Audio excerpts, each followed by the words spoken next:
I just hold it down at one end and do one end at a time, turn it around.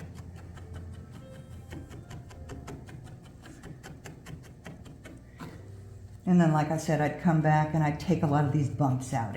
Inevitably, because wool is grabbing each, what they call micron, or each fiber that's here, you will end up with lumps, no matter what kind of wool you use, okay? So you typically have to kind of get them down, and I just kind of go through and smooth them out, get, like I got his little belly now. So he's got a little belly. Now he's got a little piece there, so I'm gonna take my tweezers and I'm gonna remove that. I use, this is a quilt mat, one of those small little quilt mats. I use that on my table just for my own protection, you know. I don't wanna mess up the table and, you know. But, I mean, for right now, we're just kind of practicing, so. I'm gonna get them a little bit better. Now, take your next one, your next piece, and let's make their head. So when you're making their head, I just take the long piece like this, then I just kind of make it so it looks like it's going into a ball.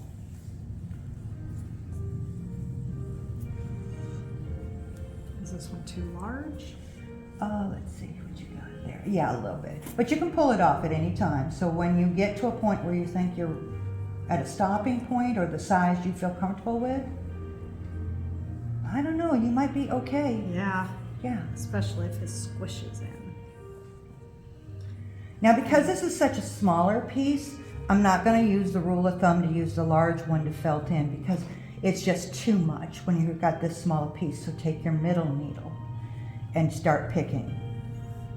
Now all you're doing is forming a ball. So really what you're focusing on is the ends and making sure that when you rolled it, the flaps that at the end here that roll are secured to the piece.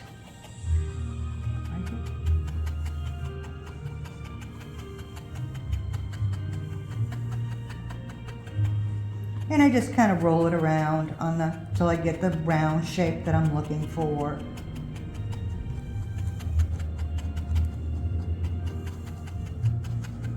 Now, you can always get these, you can start out very loose, like this one's really loose right now, but it's in a pretty nice round shape.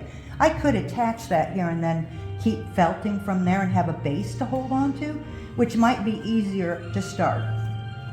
So once you get the circle that you feel comfortable with, fits the body. And one thing I do want to mention is it's better to start out with less than more in your wool. Because in arms and legs are, because you want them symmetrical.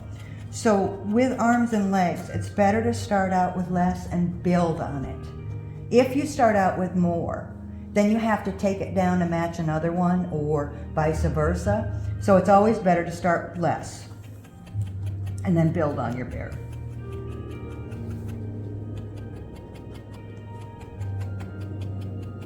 Now what I'm going to have you do, just because that is a little bit harder for you to do once you get your circle. That's pretty good though.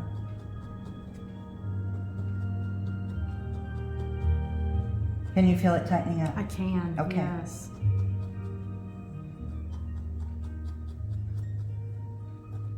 There you go. The better side, when you're working on wool, you can kind of see where you have like a part here that I would probably take down. So I look at it and I say, okay, I like this side, and you can attach him at this point. Whoops, I'm throwing things at you here.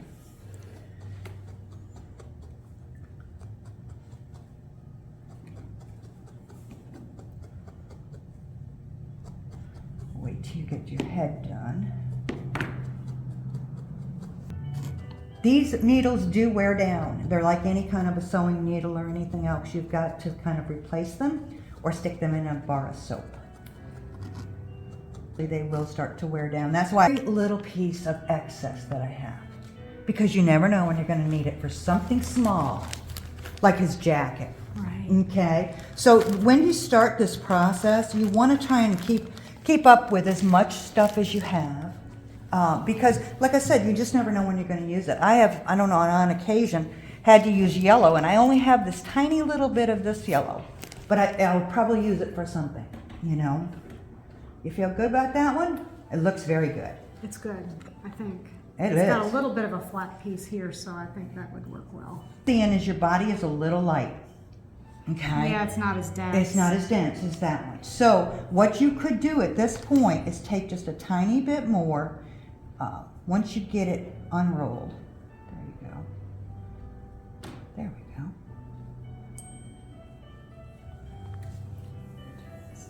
Now you will have what they call, these are called necks that are inside of our wool. This is inevitable with any sheep wool.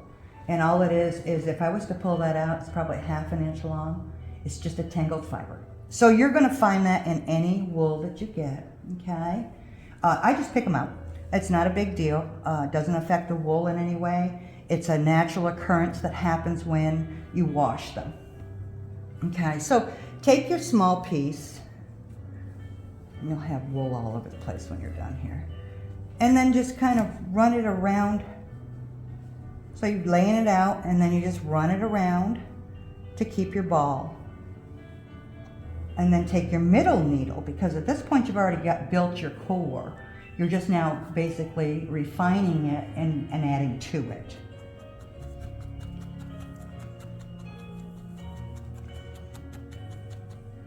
Wrong one.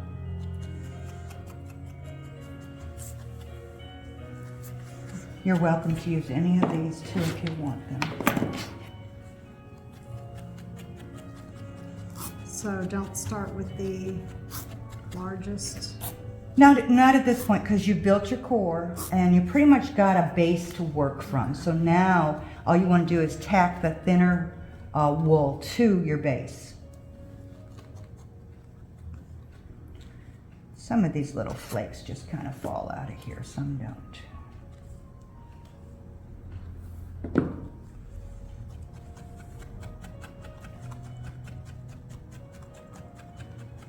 Like I said, when I sit here, I can sit here for hours.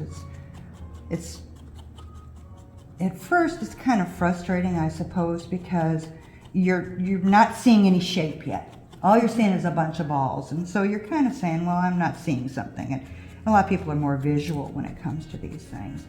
But by the end of the class, you will at least have his head on and his head defined. So you'll at least have his eyes in there. You may not have his nose completely and his mouth completely done, but you'll at least have his eyes. And that gives you something to work from once you've got a visual.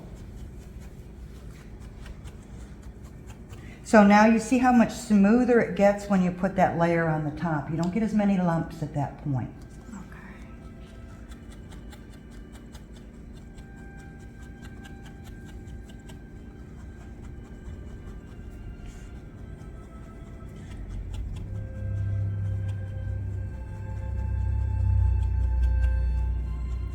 And I think mine looks like it's tacked down pretty good to start. Now, one thing about wool, you can do whatever you want with it. Once you've got it into a little shape of some sort, whether it's round, square, triangle, or whatever, you now can reshape wool.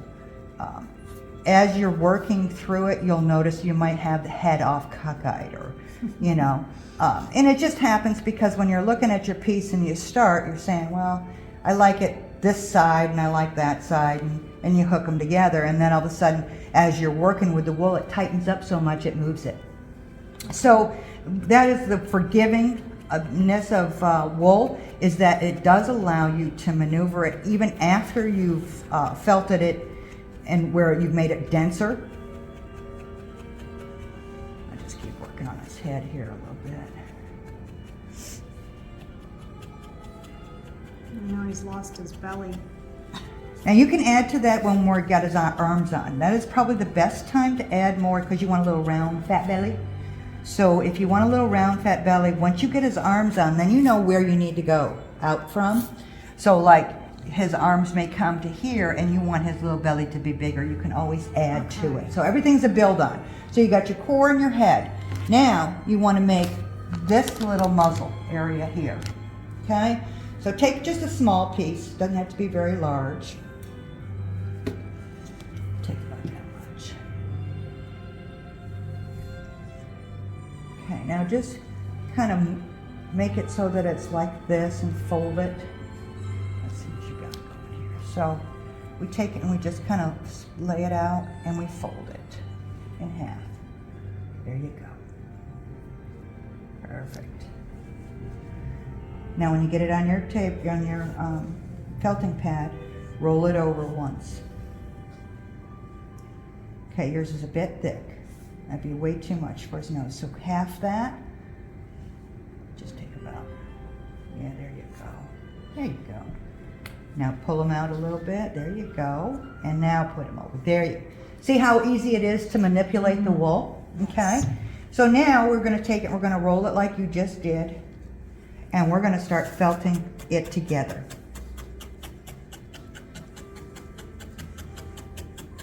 Again, you can use your large needle, although it is a skinny piece, so you have to kind of watch your fingers.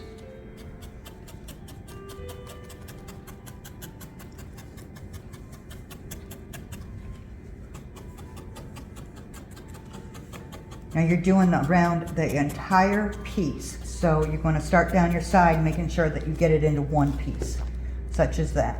And then you want to start tucking your ends here at the end. And it just hardens it and creates more density within that end piece so that you get kind of this little flap underneath his chin, okay?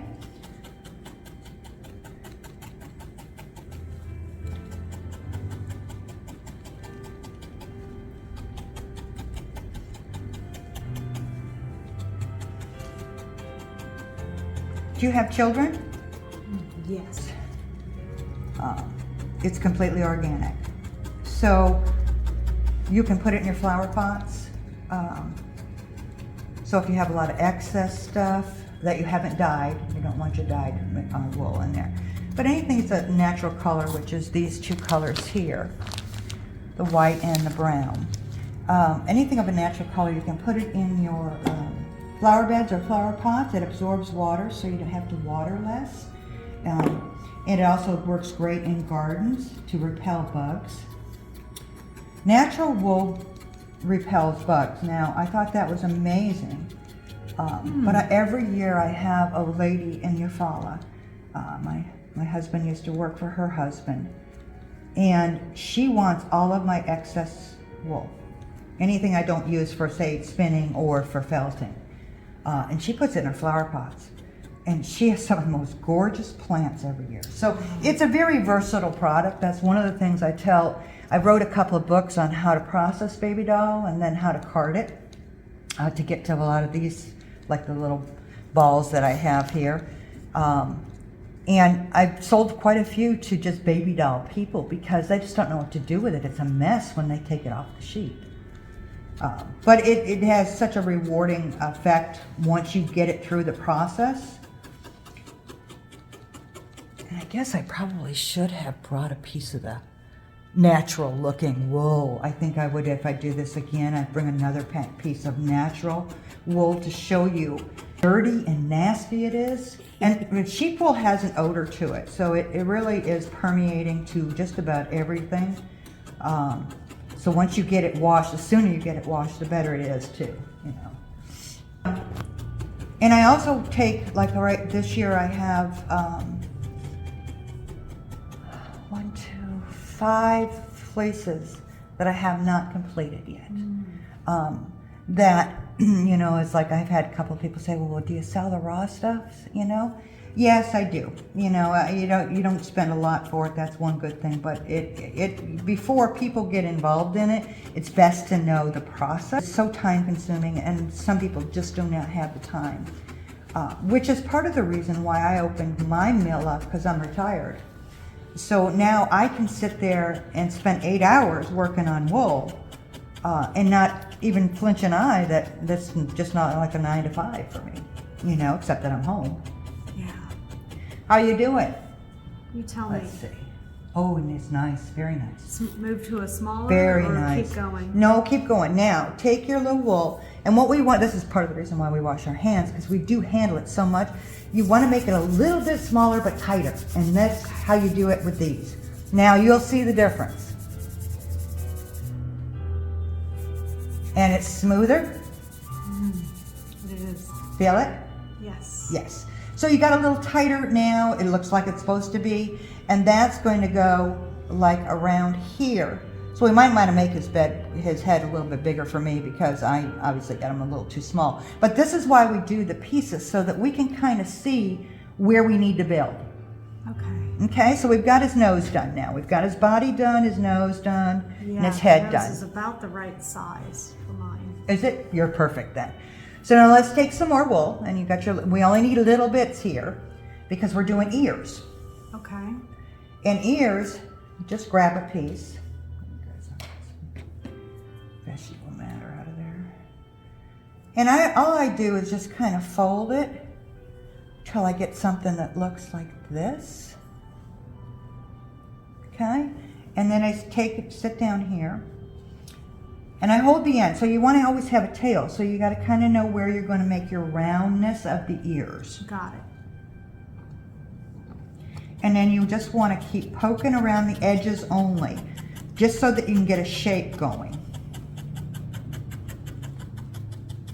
And it looks like I'm starting to get a shape. Now it'll stick to your pad.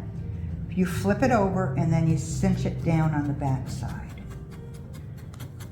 So all you're doing is felting it in to get that nice round shape.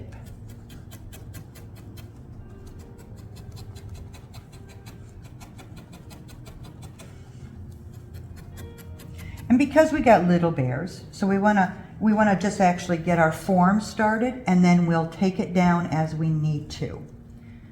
In the ear size, I'm not too worried about the size when we very first start. I just want to be able to hold this like this and get a look.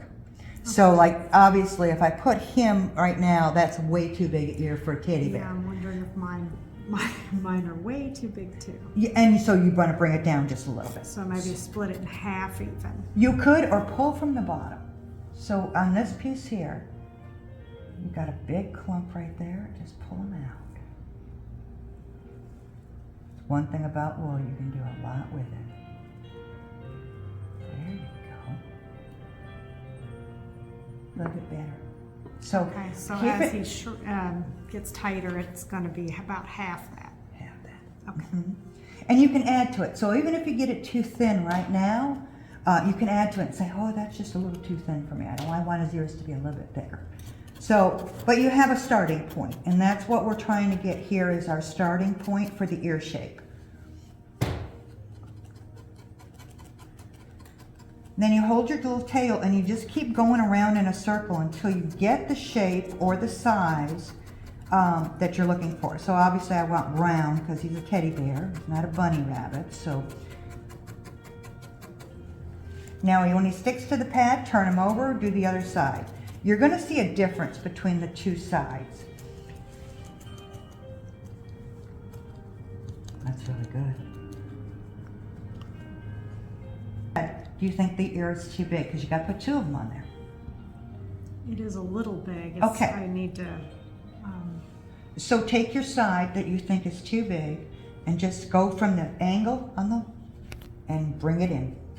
Okay. It will tighten it. And you can just bring it in. And teddy bears are one of the easier ones to do, but some of their pieces are small. So, you know, you just have to keep kind of working it until you get the shape that you're looking for or that you're comfortable with. A lot of times I've started a piece and I've looked at it and I said, boy, that's not turning out like I envisioned. So it becomes something else.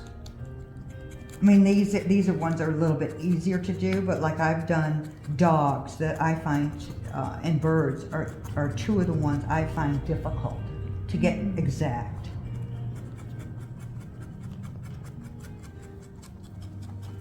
I do pretty good on the horses.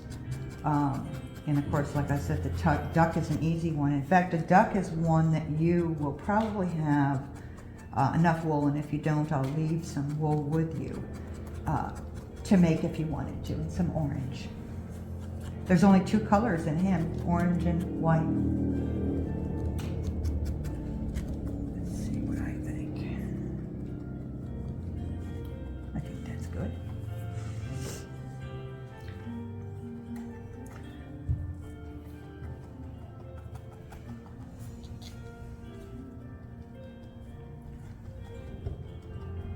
this looks good.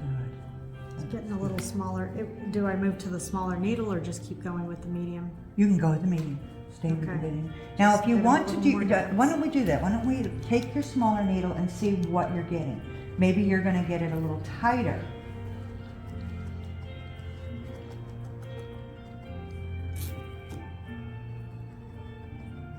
I think you've got it pretty good because that's really not making that big of an impact. So I think you've already got it really nice. It's just a matter of bigger shaping. than I would like it to be. Okay, so let me just see your piece for just a second. Okay, so you're thinking that he's got too much here, then? Yes. Is that what you want? So take your needle, lay him down, and just start bringing him in.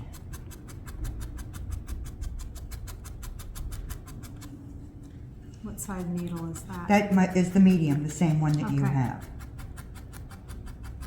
So you just keep working this around until you get the shape that you're looking for or the size.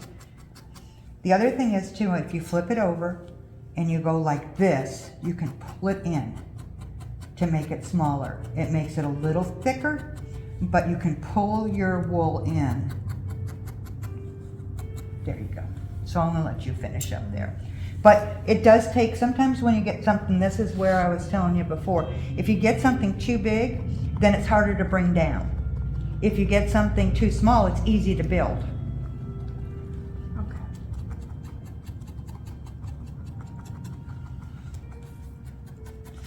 Now, the other thing is too, you are going to put these on your little piece, your core body and the head, and you're still gonna work with them after the fact. So don't feel like you're done. You're not done. So if you have a piece that you're just not crazy about yet, and you think that, well, I should probably bring that down some, you can always do it after it's on the bear. So don't feel like it's a lost cause at this point. At this point, if bringing it down is not making much impact, Try your big needle. do I pull a piece off at this point or just keep working it? You have to keep working it. At this point, if you probably pulled too much out. Okay. You could try. You could certainly try, but you may pull too much. But try your big needle. See if you're going to get. See, maybe you've got it so thick that you really need to. Well, I can hear it, so it's sucking in the wool. Mm-hmm. And again, trial and error on your needles based on what you're working with, okay? So you'll keep that in mind when you're working. Well, okay, this isn't looking just the way I want it to. Try the next size needle, see if you're getting the results that you're looking for.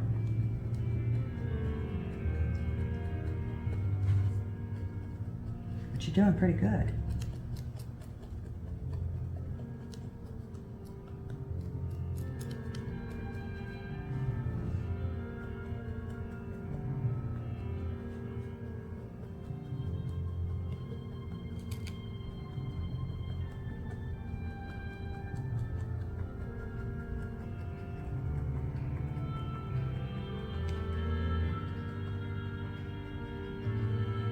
You're gonna put a circle in him. I think that's getting better. Oh yeah, I do too. You're looking very good. And we're gonna take it down when we hook it into him. So it is you gotta make two of them the same. All right. That's where a lot of the symmetrical comes in on the legs and the arms and the ears. It's because you want to have your pieces not on your bear, because you want to be able to measure them side by side to make sure that they're equal. And I'm gonna go ahead and you're starting your next one? You're still working on that one. I can start on the next one.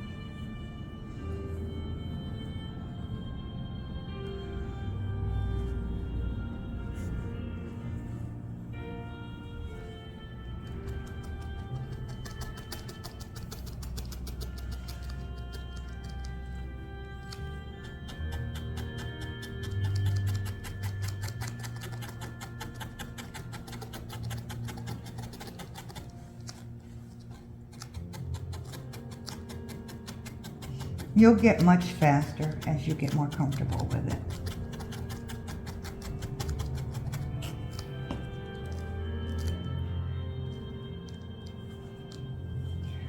to keep picking different colors out of my wool because these felting mats hold different colors wools inside them. So I'm constantly picking something else that I've worked on out of my piece.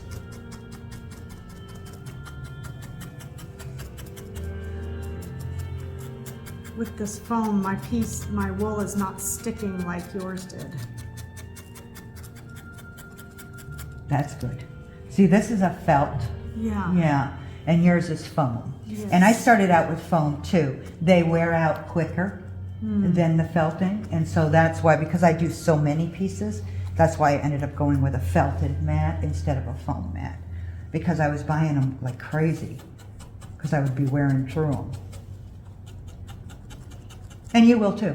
I mean, if you pick this up and you really like it, you'll probably end up getting a felted mat as well.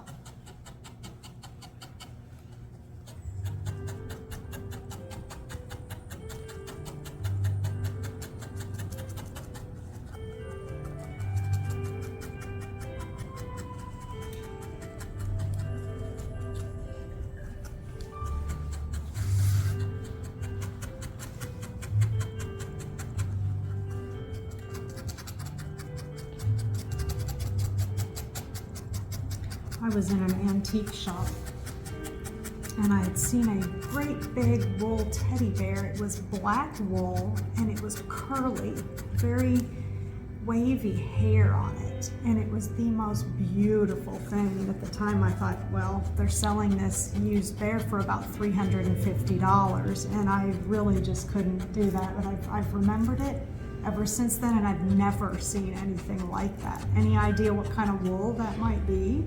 If it was very, was it crimpy or was it curly? Very crimpy, very tight. Tight curls. Yes. Okay, probably Goatland. Goatland is, got ears done. Now let's do legs. So we want another piece of wool. Just straighten it out. Pull that one apart and straighten it out.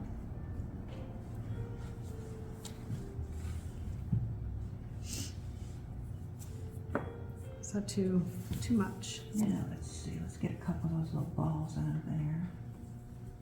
I would say about here. This piece right here. Okay. Okay. So you take it, and that's part of the reason why I use the little strips, because they're perfect size. And then just keep rolling it. Are we an arm or a leg? We can be either at this point. Okay. Just roll it. And then start tacking it together so that it becomes the shape of an arm or a leg. I like to do arms first and then my legs, because my arms are going to be a tiny bit shorter than my legs are. So I want to basically look at the pieces I have and say, okay, I want to gauge this. It's going to be the leg, it's going to be a little longer. Once you get it tacked to where it's staying together in a circular, then you want to take your end here, and this is the end that you're actually going to spend a lot of time on, because this end you're going to tack. You want to leave your little thin, it doesn't have to be a tag like this have, but you want to leave it loose so it hooks, okay? So then you want to take your end and you want to start poking it down. So now what you're doing is building this into a more dense end, and just keep poking down. Again, they're going to be basically a little bit of roundness to them because we want to put paws on them.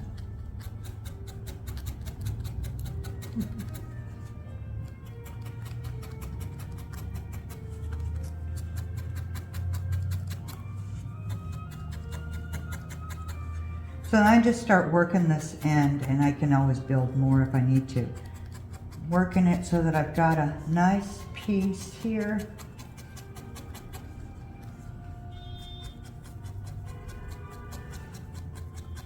Okay, so you can kind of see if I was to look at that like this and then like this. So I'll start building this in because this is where I want to put his paw. So then I can kind of get a shape going from this end and then work backwards.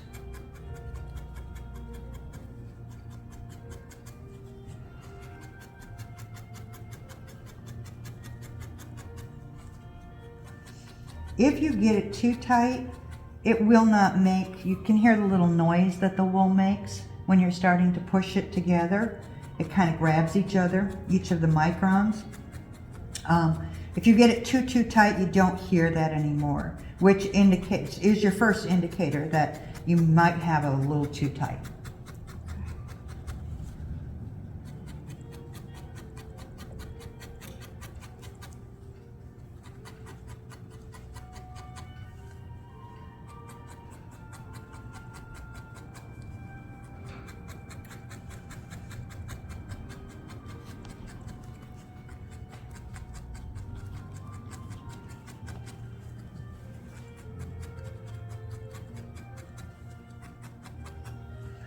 Okay, so because I've been working on this end so much, I've kind of got it thin right around the base of it because I wanted to build that where it's kind of thick right through there. So I'm going to add just a teeny bit of wool around this area. So this is where you start building. So you want it all uniform and not have any kind of smaller areas, and then just keep working the arm.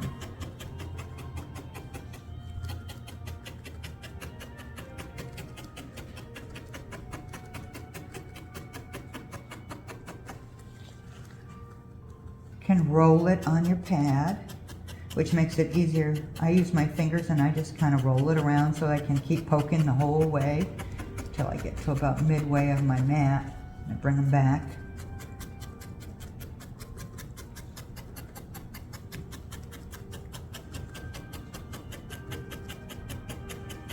How are we doing on time, Crystal? It's 11, Okay, and you want to head out a little bit early? maybe 15 minutes. Okay, you'll be fine. Actually, with only having one, it's going much faster. It is. Mhm.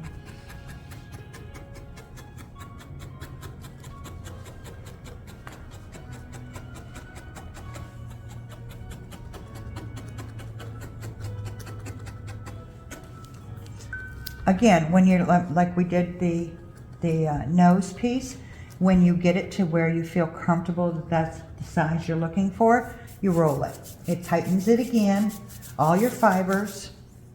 It gives you a better look of where you need to kind of felt, because I got little pokies here or something, little balls.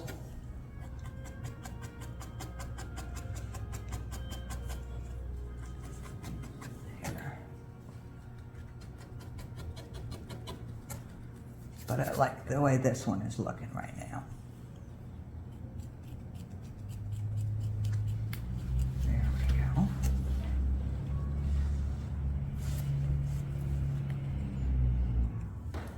So again, we want them to be the same. So we want to look at what you're doing and then kind of mirror the first one you just did.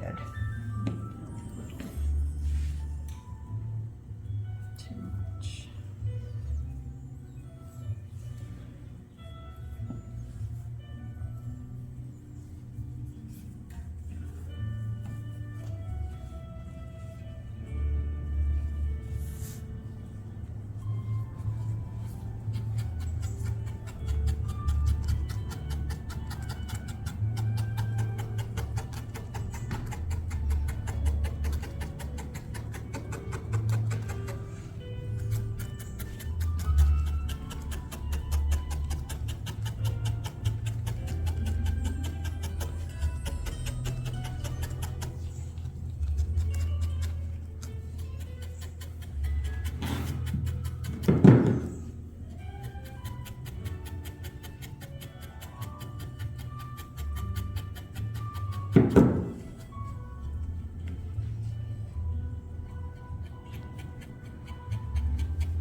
my husband tells me I'll get sitting down at we have like a little breakfast nook, and I'll get sitting down at the breakfast nook because the lighting's good there, and it'll be 11 o'clock sometimes, and he'll say, you kind of gotten involved here, you know. I mean, once you get going at it, you want to see it all come together. Right. And I sit here sometimes, like I said, and my husband will remind me what time it is, so.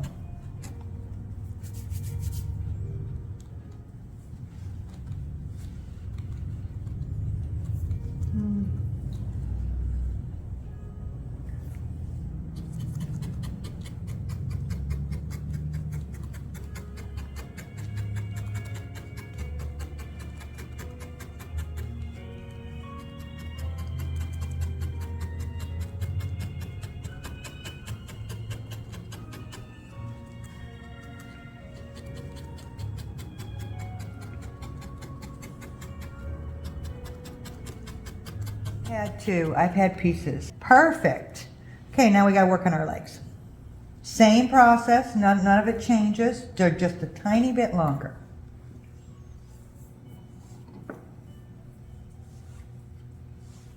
So by longer, you mean width? This way.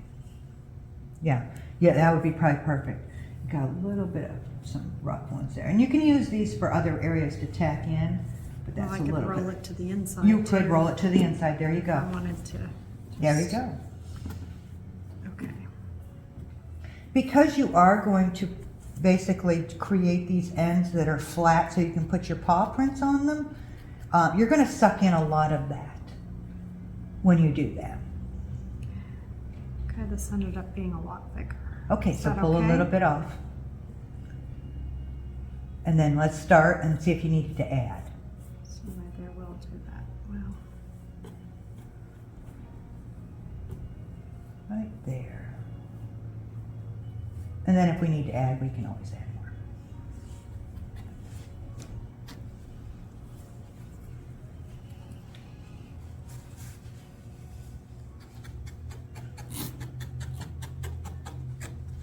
You can always take it if you end up getting it too short with whatever you do and just pull it because wool expands.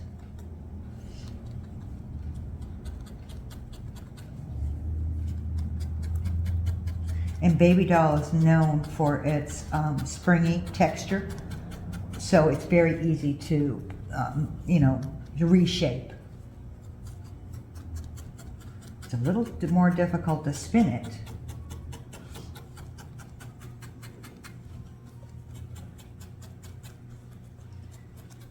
When I did the craft fair, I brought my wheel, and it was a real windy day, so it was kind of a hard day for me to spin because I could feel the wheel grabbing the wind. The wind was grabbing the wheel, and I was going too fast, and I was getting all kinds of tangles because once it goes too fast for what you're capable of doing, because everybody spins at a different pace. I was just having to undo it and undo it and do it. oh, wow. So I did learn that you don't want to do it in the wind. So are you foot pedaling? Yes. I have a double trundle, so I have 2 foot pedals, and they work simultaneously with each other. And then I have what they call a nitty knotty, and that, so when I take my wool, let's just say I fill a spool up with wool, and then I want to, it's a single ply at that point. Once you get your wool spun, the first spool, it's a single ply. So most yarns are double ply or 2 ply. So then I take it, put it on my nitty knotty, and I do my next spool, and then I take the 2 ends together, and then I ply them together, and the little nitty knotty just holds them in place so you can keep pulling the yarn. And I've got some pretty 2 plies. It's thicker. It's a lot easier for people that are knitters or crocheters to work with, because the other, like any kind of single ply, is really thin unless you're doing lace. I suppose that would be working, because I think lace is a real fine yarn, or string even. I'm not sure what the lace is made from.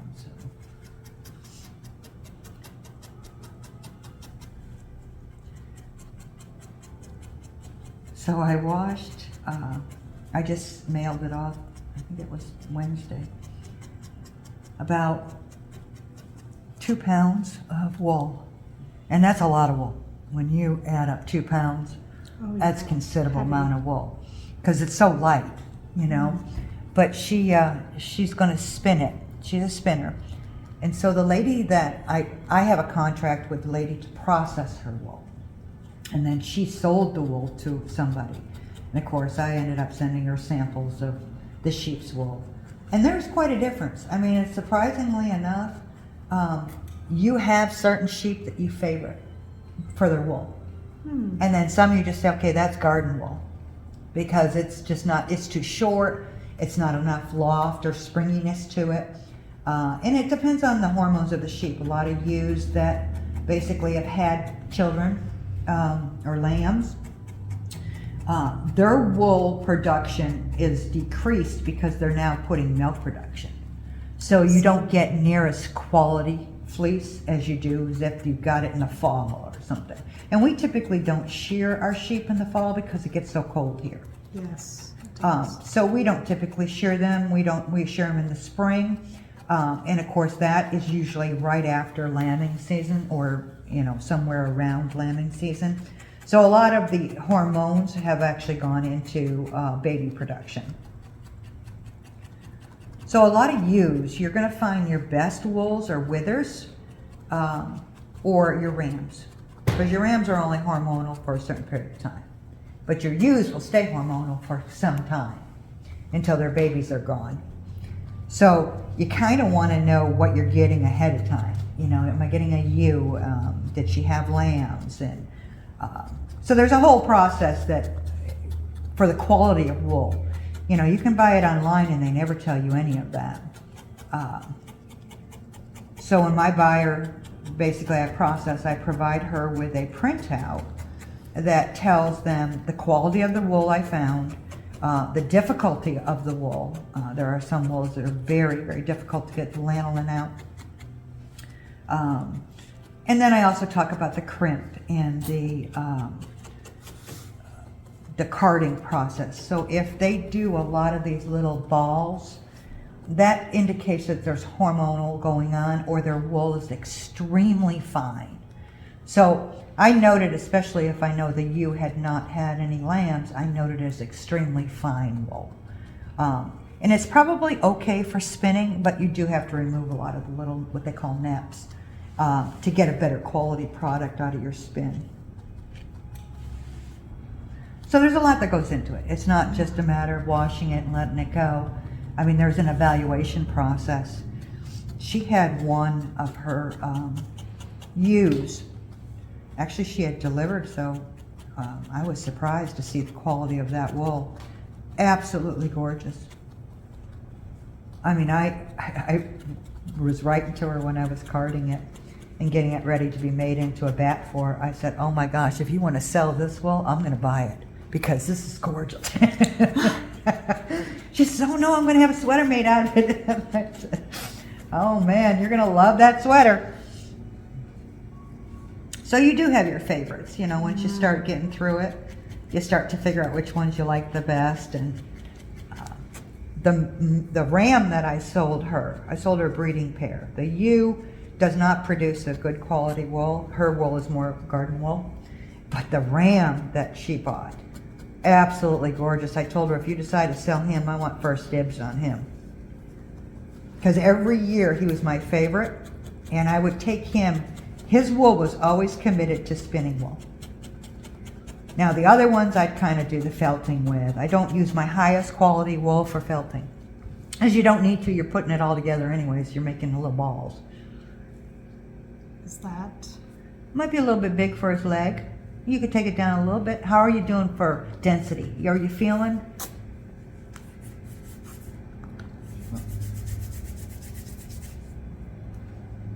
Feels good?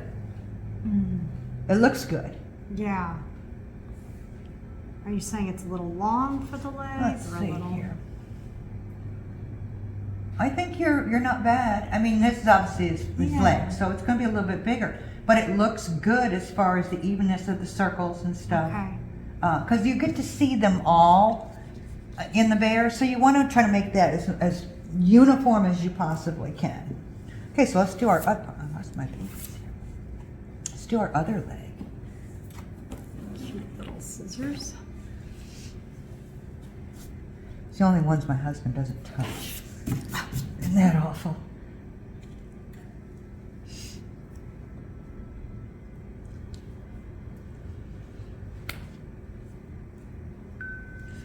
Now, once you get this done, you will use, so you can see where I think I gave you 4 balls of this wool.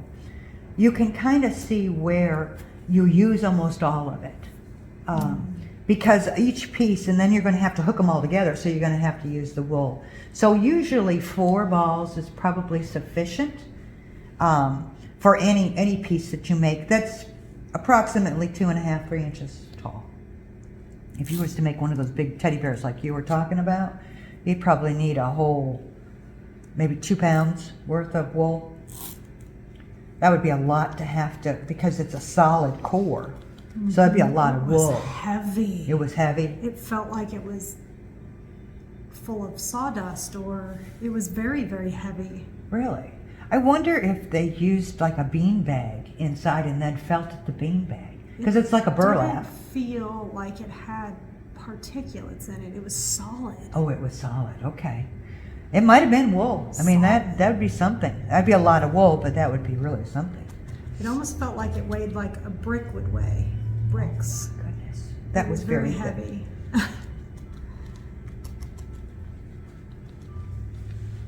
So it's possible if it was wool, it could have been that much wool. Mm-hmm. Wow. That'd been a lot of wool.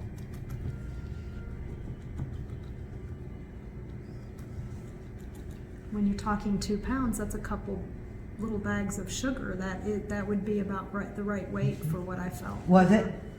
So it could have been a solid piece. That would be. Talk about time, too. There'd be a lot of time in that piece. I wish I had a picture. And they do sell for, like, right now, mine don't go for as much as a lot of ones I've seen on Etsy. Of course, mine are different, too. I mean, some of these, I don't know if they're Japanese or Chinese or whatever, but they're the artists. They are the artists that do these felting. And like I just saw one that popped up on my Etsy site this morning that was like $88. Okay, it probably wasn't any bigger than this guy, but that's very, very expensive. So, you know, what I make is not anything as fancy as what they do, but there are, you know, artisans, or what do you call them? Artists, what do you call them? That basically spend a lot of time doing this. I mean, that's their entire job, is to do the artistic stuff of these little felting animals. I just thought $88 was pretty expensive, but there was a lady years ago that first got me interested in this, but I didn't know much about it. She came to one of our, I used to train dogs, and she came to one of the dog training sessions. And she used to do dogs, and they were gorgeous. I mean, she'd been doing it for 20 years. And she could do the exact likeness of your dog from a picture. And she did a couple of classes there. They never seemed to work out when I wasn't working, or a busy time of the year when I was having to stay at work for longer periods than I wanted. So I didn't get to attend her classes, but it made me think of that when I got the sheep. I thought, you know, I'm going to learn to do that, because I thought that was the coolest thing. And now that I've got sheep, I can do that. Baby dolls are very small. They're only 24 inches tall. They can get to be, those rams can get to be 120 pounds though. But you only get, if you get like the average fleece off the raw fleece, off a sheep, a baby doll sheep, is about 2.5 pounds. That's all you get, total. And then when you're done with the processing, it usually, you lose about 40 to 60% of that. So the lanolin takes up a lot of it, the vegetable matter, and the vegetable matter just takes forever to get out. But it's just that kind of stuff. I mean, it's just, you kind of start learning which are your best sheep. You know, if you get a 3-pound fleece and you get to keep, you know, 1.5 pounds of it, you've only lost 50%. That's pretty good. My blacks in the past have been the ones that I've only lost 40% of. So blacks tend to not be as messy as the whites do, and I think it's just because of the coloring of the white. They absorb every stain, and their lanolin, especially on a lactating ewe, is extremely yellowing to the fleece. I don't call it a science, although I feel like I've learned a lot from it. I just feel that it's interesting to learn all these different facts that I did not know. When you look at a sheep, you don't know that until you start working with it. I do miss them though. I got pictures of all the babies this year they had. I sold one to a veterinarian in Texas, and she just had twins, and then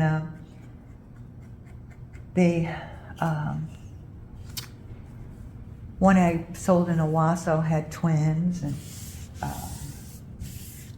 there was a couple of other ones too that I had. I think that she got a ewe out of one and a ram.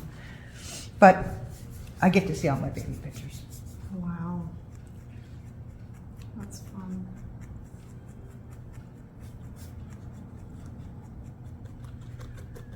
Yeah, I had to be gone quite a bit with my mom being ill, and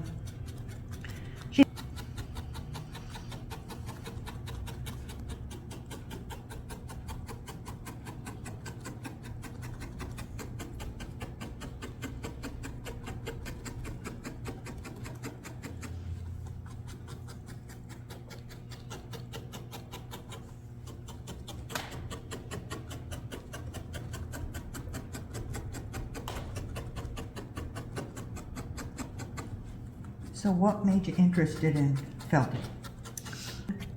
Yarns and your own threads and that sort of thing. And so we had looked up videos of, you know, how to card wool and what was involved with, you know, moving, you know, that from the individual doing it in their home, and each farm having to make their own textiles, to the shift to moving away from the farms and the small, you know, pieces of land to moving into the city, and how that really changed everything. Right. It changed everything. But it was fascinating to find out what the process was and how relaxing, you know, a lot of people are doing this, you know, as a retreat kind of item still today. You know, you hear a lot of people say the yuppie syndrome and stuff, because the people are working and they're so far removed. We're so far removed from our food sources and from, you know, the tactile things that we did do with the land. You got your hands on the wool, you got your hands, right. You're working with the animal, and we're so far removed from any of that. And you know, that's very true. I mean, I was a city girl before doing the farming thing. It was a crash course for me, but I loved it. It was a whole different experience. And then when, of course, I selected sheep, because part of the reason, because they were a smaller breed, and definitely not a cow person. They're just way too big for me. Or horses, they were a little too big for me too. And not being around that, you don't want to get the biggest one out there, you know. So I went with sheep, and I've learned so much just through the entire process, owning them. You know, I still have a lot of their own wool that I have sitting in my home. How you looking? This one's a little smaller. Okay, so you can either take a little piece and add to it. I'd like to do that.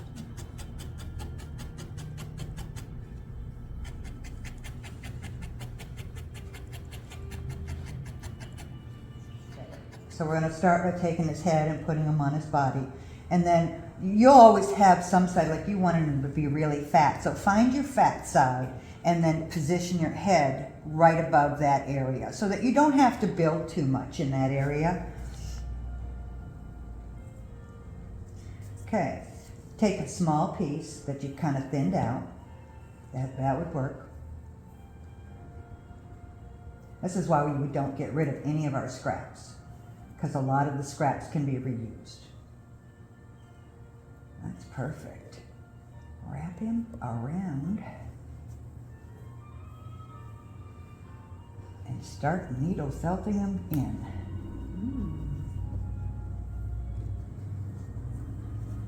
Now he'll just look like a little blob at first, but we'll make it look good. All you want to do is just tack the head down so that we can work around it, and then we'll smooth the body out and smooth the head more. So at this point, I'm pretty certain my head's not going to come off. And see, that's what you're trying to do, is make sure your head doesn't come off.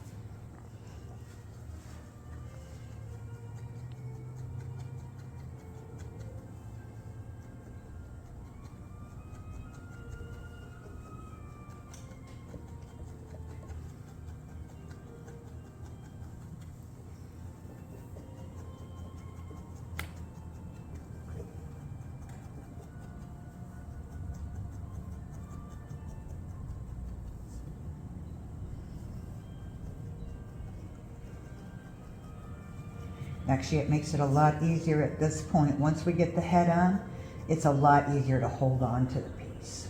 So we can start tacking arms and the muzzle. And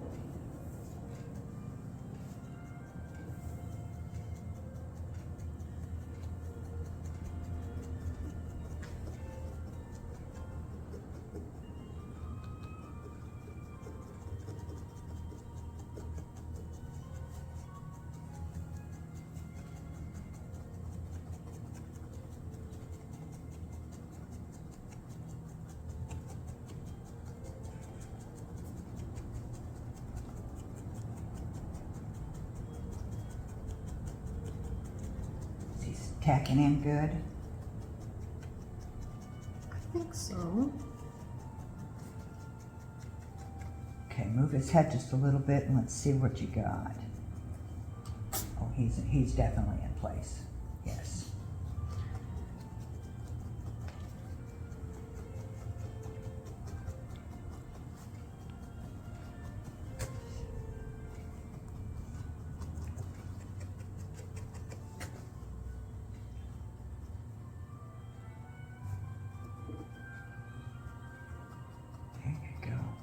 Today what we're going to do is we're going to attach the body parts. So what we're going to do is we're going to take a piece of wool, kind of thin it out a little bit, and then we're going to run it around the head and the body, and we're going to tack it to the body.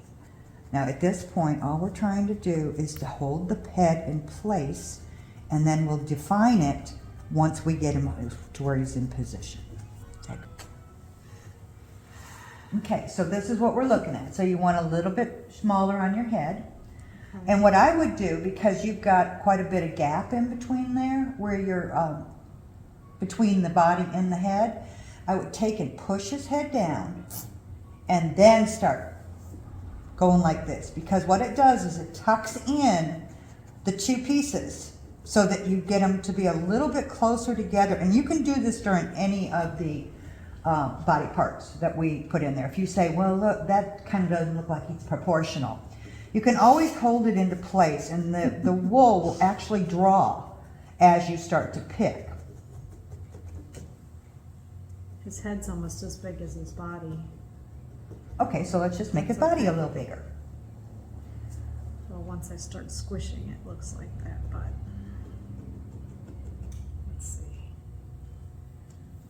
His head is just a little bit, they're proportional, but you want the body to be a little bit larger. Okay. Okay, so just take a piece, about like so, and wrap him around your body, just your body.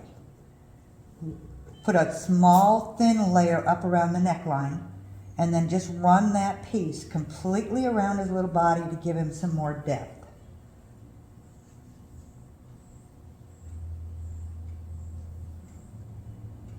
We've got plenty of wool, so don't worry about using everything you have in your kit.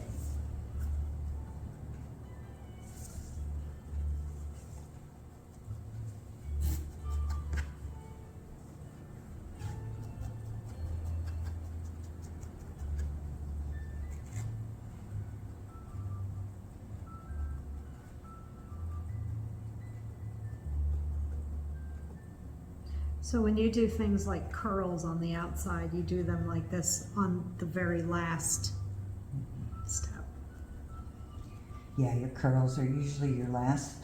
And then if I was to, like, just say if I wanted to put this bear with curls on him, I would just take a small thin piece of wool, like this, like so. Get it in some kind of a shape. And then I take and I tack it, and then I twist, twist, twist. Now these are for the little curls, okay? Like if you wanted to make, I've got a piece over there, I'll show you, that would make a little, like a sheep curl, okay? Now, if you wanted the other curls and you wanted to use the, for this, like say these are already in locks, so this is, we'll just pull off this piece right here. So then I would take him, let's put it over his head. So then I just start tacking the one end. Now as you do this, you'll be building on top of that. So then the next piece would come in and go on the top. So it kind of covers where you started. These are too big, but we'll just use them as demonstration. So the next one goes over the top, okay? And that way you keep a consistent curl looking all the way through, okay? If you just was to leave that there without overlapping it, you'd have these openings throughout the piece. So we just basically take and we overlap each section, and you would do that like with the lambs, some of the lambs and stuff like that. You start from the body and then you work the neck down and stuff like that. So it basically is a progression. This actually takes some time to do that because you're watching so that you don't have a lot of openings. They're easy to pull out too. So you can make curls in different ways. You know, these are, of course, came from the sheep in locks, and so these are nice for certain kinds of sheep that I make. And then, of course, I have one, because Baby Doll South Down is a very, very short curl, so you don't really see all that crimp and curl in them when you first look at them.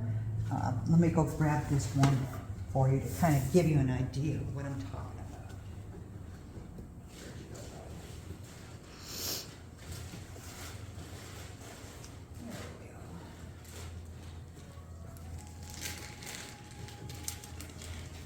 Okay, so here's an example of little curls on him. Oh, wow. So that was the first method you showed me. That's your first method. So a baby doll, and that's what I was trying to mirror, was a baby doll lamb. You can't really see all these locks. They don't have that. They have a lot of crimp, but it's so tight. It's wound up. So that's what I did, is I make those curls. Isn't that cute? Yes. Put him right here on the table so everybody can see him. There. That's fun. And then, of course, if you have long-haired sheep, you obviously use your locks. So how your body looking? Good? A little better.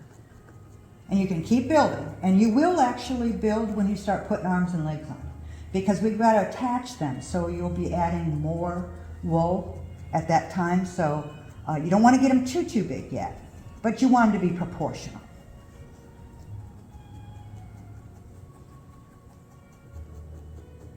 Whatever you mess up in the beginning, it's not going to be a big deal when you get through the piece, because as you build on the piece, you look at it and say, oh man, I really need to have that area a little bit thicker. And you can just add. And that's the nice part about working with wool, is you can create anything you want to from it. And I've made bears no two look alike, because at the time that I'm making them, the wool may pull up too much or draw. on me, and so it's not getting the look that I went for originally. But the new look I got is just as nice. I like it.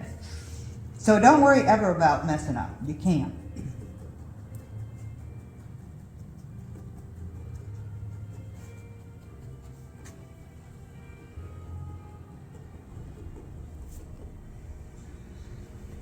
So while you're doing that, I'm going to explain a little bit about how the head works, okay?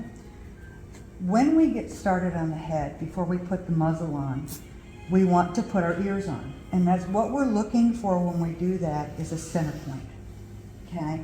So we want the muzzle to be centered between the two ears.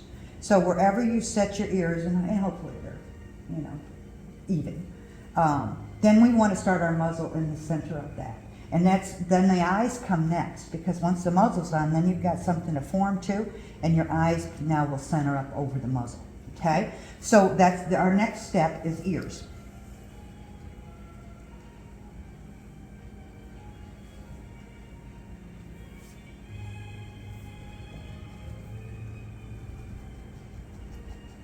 I might have got my ears a little too big for him.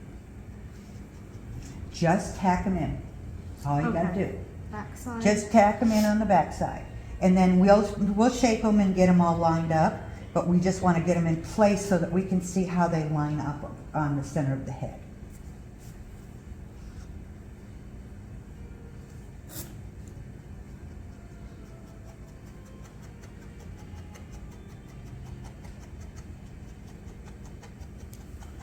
This also makes the back of the head a little bit larger, so you get a little bit more roundedness on your back side of the head when you start tacking the ears and stuff.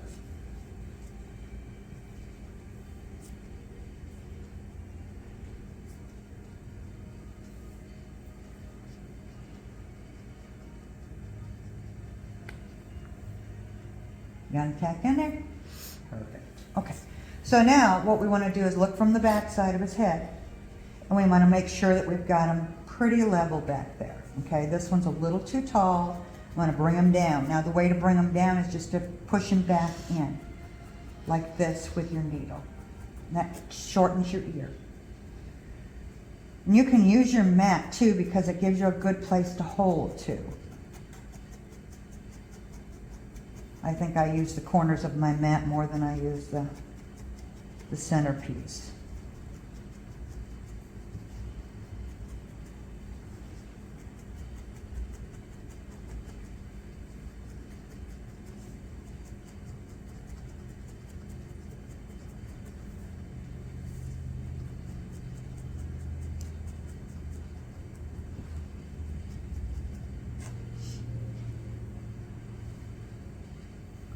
That's pretty good.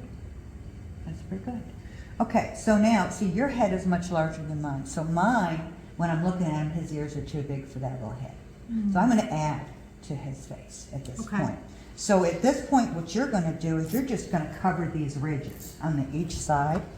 So you're going to take a piece of wool, maybe this big. You're going to put it in front of the ear and then run it along the back two sides. Okay? And now you're going to tack that in so it looks like it's all uniform. There's no separation at all from the ears to the head.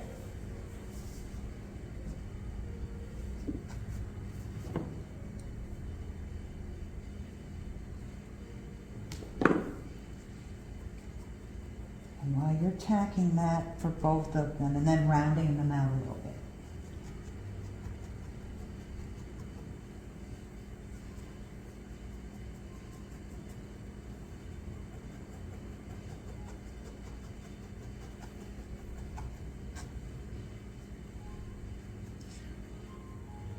So it's hard at this point to tell that there's a huge separation between the two. So you can see what you're looking at here. Okay, you're just looking for a smooth line that kind of shows that they were formed together. And I'm going to make my head a little bit bigger while you do that. And the way to make anything bigger is the same way you did around the neck area and the belly area. You just keep adding strips of wool to the area that you want to build on.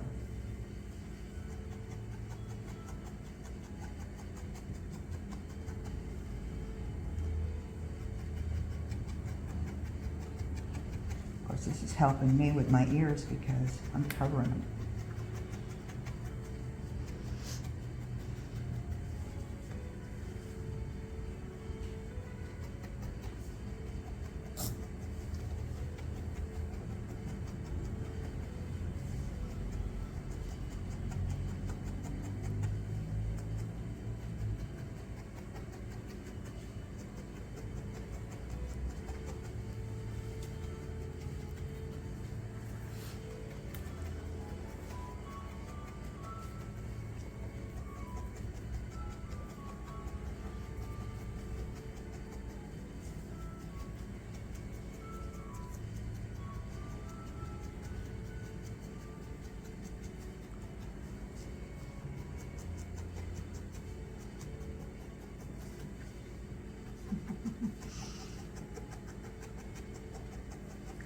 You'll get so much faster at this too. This is looking more strange. Okay, so what we're gonna do is we're gonna take the larger needle. These are my small ones. It's like the ears are growing taller. Okay, so you gotta push them down, tack them down. So all we're doing is tacking them back to the front side. And kind of cleaning them up just a tiny bit. We're making them a tiny bit shorter. And now I'll let you do the other one once I get this guy. It's like when I added the extra strip, they made it stretch or something. All right, so now, and we're gonna make his head a little rounder now. So now I'm gonna take him, because he's kind of lopsided, okay? I'm gonna take his front ear and move him a little bit and tack him here. This is where I'm told you that you could maneuver anything you wanted to. Now he's getting a little bit closer to the front, okay? And then just kind of, and don't worry if you're creating that line again. Don't worry, because we are trying to move him. So we'll come back afterwards with a very thin piece and then shape him up, but just get his ears, okay? And it takes a little bit to kind of get him moved around. And part of the reason, arms, legs, ears, they all have to be symmetrical with one another. So it's a little bit more time involved doing that. Because inevitably, when we make them, we make one larger than the other. So then we have to either bring it down or we have to make the other one bigger.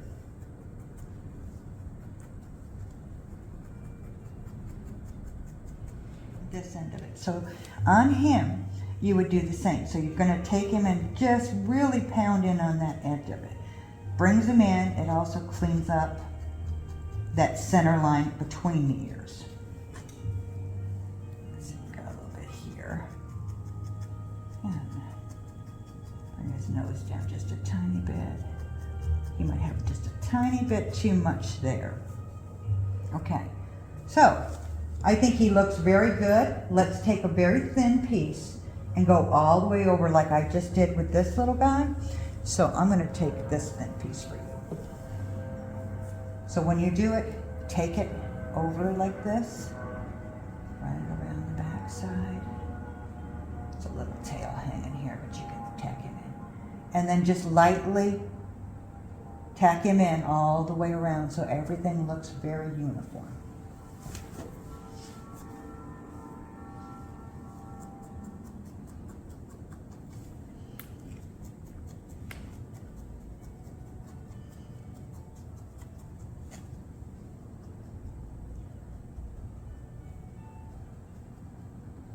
Is that your really thin needle? No. Use your really thin needle for this so that you don't get too much movement in your face. There you go. Really all you're looking for at this point is to just make sure that it looks real uniform and smooth.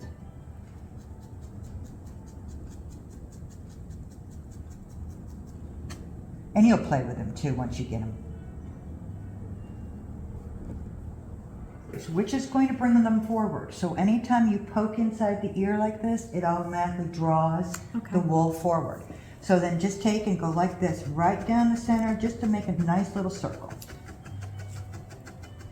and you'll notice the ears start to draw up, and it will of course stick to your mat. So are you using your smallest needle? I'm using my medium because I really want to be able to see it, so I'm going to kind of poke in there pretty deep.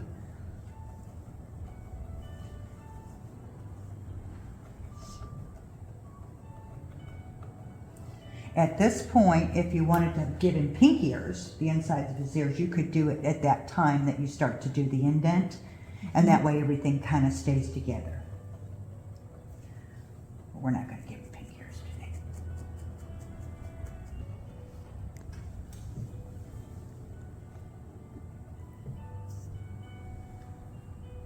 You gotta do it harder. There you go. All the way through, eh? Uh-huh. It will stick to your mat, and and it's going to have some fray on the back of your ear, but don't worry about that because we're just going to take the scissors and cut that fray right back.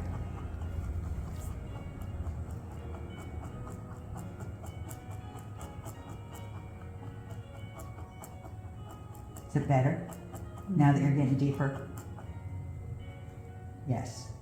See that, and that's the whole point. Is like I said, he's going to stick to your mat. But once you start going really deep in there, then you'll start to notice the curl in the ear.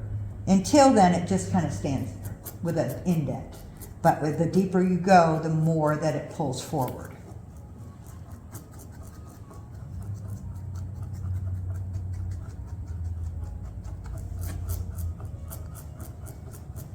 And don't worry about the fray again, like I said, because we can just trim that off at the very end.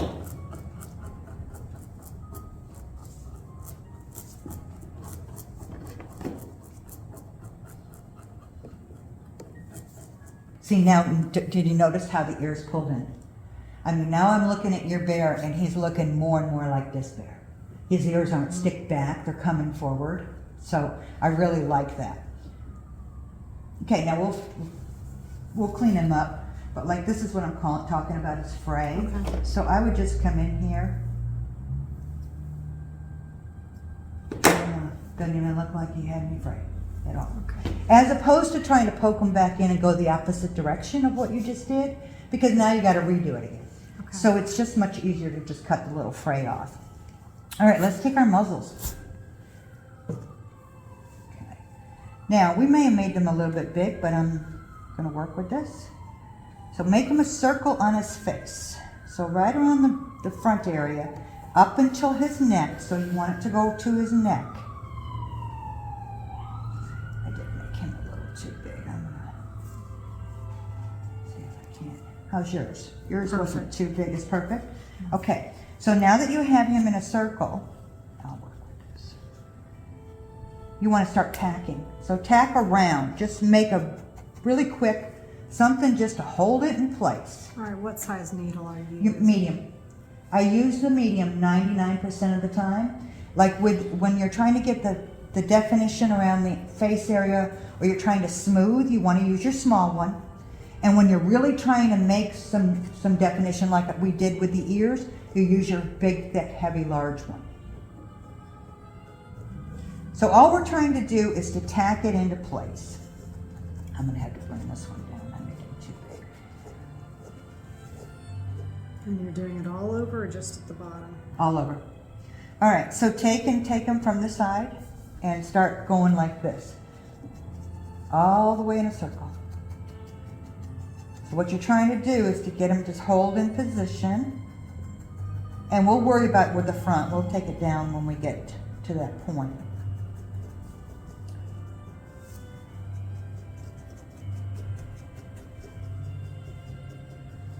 I'm going to do this.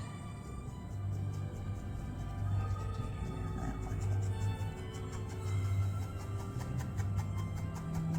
Now, if your finger will fit in the center of his mouth like this, now yours may or may not with the mitt on, but then you can basically put your finger here and then just tack sides.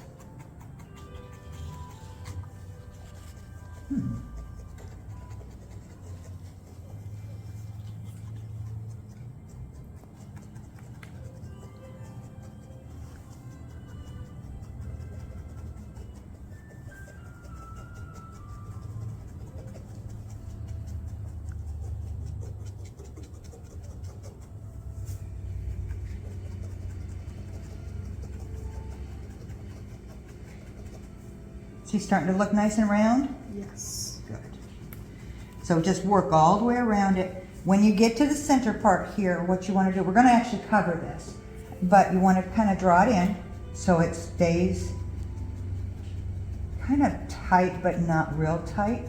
We just want to make sure that it kind of makes a circle. So you almost got most of it sealed up, so that's perfect. Okay.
Tacking down nice and tight. Now if he's a little large, well, we can actually use the next size needle if you think so. All right. It's not bad. It feels pretty good. Yeah, I think that's pretty good. Bring him in a little bit like this. Okay. Okay. There you go.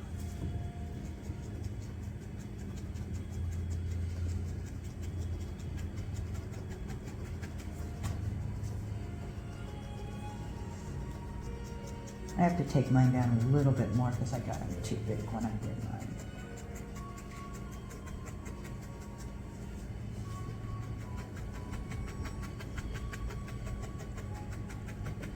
Now if you use your needle and you go backwards, go towards the ears with your needle in this direction like this, it shortens or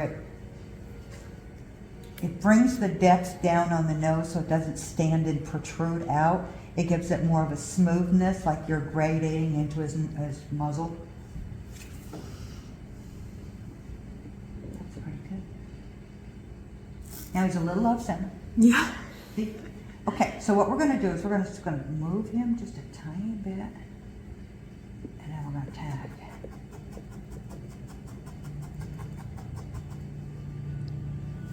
See center? Yes, that's better. See, this is what, when you start working and you see things that are just not there, you can easily move wool. It's very, very pliable. So he was a little too big for my little head. But at this point, I'm going to go with it. Okay, so we're going to take another thin piece of wool. Really, kind of about maybe this much. Okay? You're going to stick it over his muzzle. I'm going to fold mine in half because I got it too big. And this is where you're going to use your little needle. And you're lightly going to tack it down over the muzzle so that it looks like it's part of the head.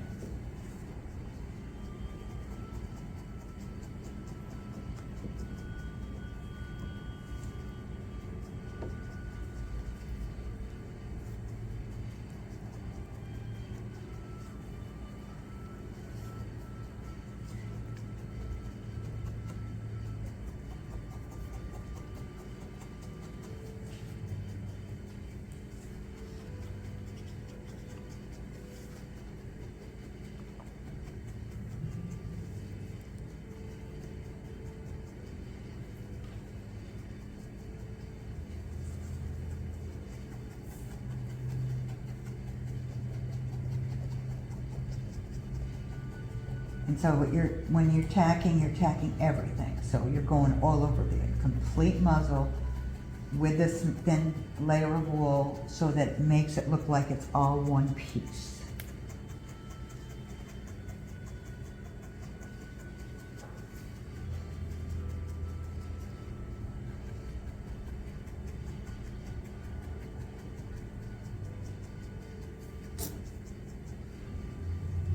Very good. Very good.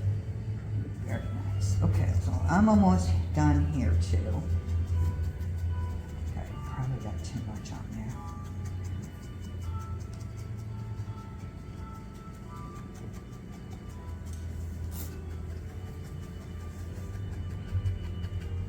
Now, do you feel like his neck is too thin? It is a little. Okay, do you feel like his face is just what you want? Because you can add. Yes, I think if we add a scarf or something like that, Perfect. Okay, I was gonna then say, it gives it that room. We're for going to collar. add actually more in there, Okay. more wool.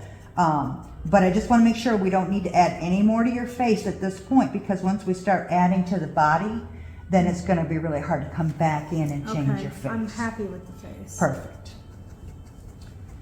All right. I could get his ear down just a little.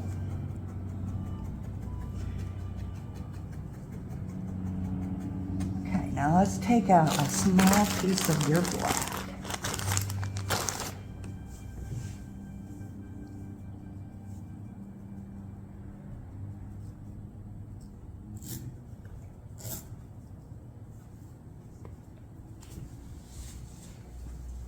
Like it? Better? And yeah, and you can keep playing with it once we get them there. Okay. You can keep playing with them. I just had a piece, here it is.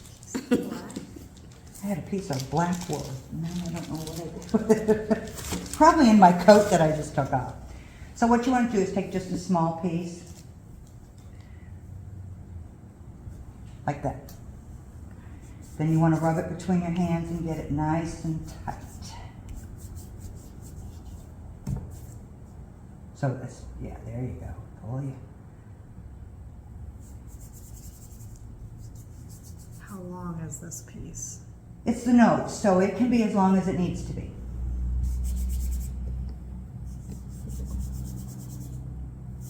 Okay, a little thick, so pull some out. That would work, if you can get it there. So if it's longer, it doesn't matter. We can always cut it off too. Looks good. So when we're starting a nose, we want to get that V shape going first. So what we do is we stick this right down in the center of his face. So, and this is where I use the side of his mat, the mat. So find the center of his muzzle, the top side of the nose, and then start to tack that down. And you'll see it draw in. You'll see the black draw in. There we go. So you got just a little hanger at this point. Okay, you're going to have to go up a little higher. His nose is going to be too low. There you go. So it's still too low? Yeah. Yeah, you need to go up a little bit higher. Probably right, you know how we put it in, we made it in a circle and there was that opening? Probably the top of that opening is where you want to be.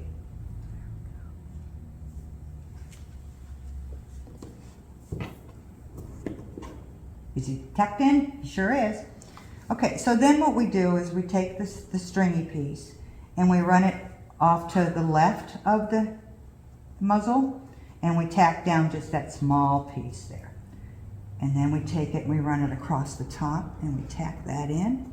So all we're doing at this point is making a V to give him the shape of a nose.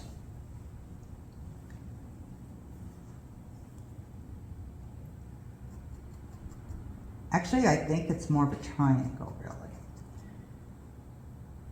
So you run it left. Here, and I'll show you how it went. And then down, and then back Then up. across. So you run here to here and tack it. Here to here, tack it. And then here to here, Okay, tack I it. went left first. And you're okay then. Then just So go continue bottom, that process. If go you went left, left right. first, yeah, you're fine. I'm sorry, is it left and then right, or Okay, am I so- going down to the bottom? Nope, you're gonna go across a little bit more on the top. Okay. And where did you start? Is In this the- your center? right, this is the Ah, center. Okay. Go here and tack it. Go where and tack it? Right. Let me. Right there. Just tack Okay, this. I did tack that side. Okay, so we'll tack him in a little bit more. Very good. That's a good tack for right now. Run him across here, tack Okay. the top. Okay, so I'm gonna do the other half then. Perfect. And then you want to go back to the center where you started. So you make your complete triangle.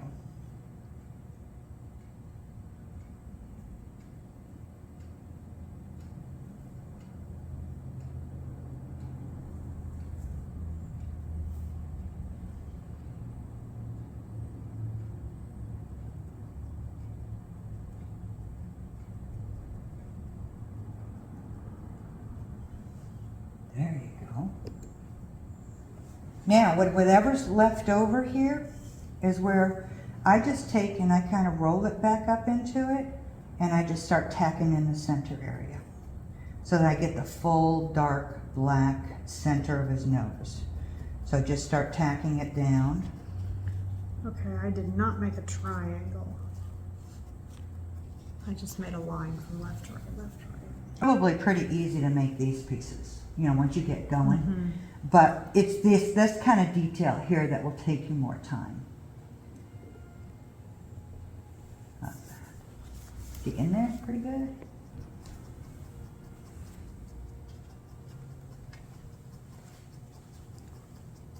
All right, so now get your middle needle. And you've got to define his nostril, so because the mouth has to fit in the center of that nostril. Okay. So what we want to do is right at the center of your triangle, right here, you want to start going down like this. Just make a line.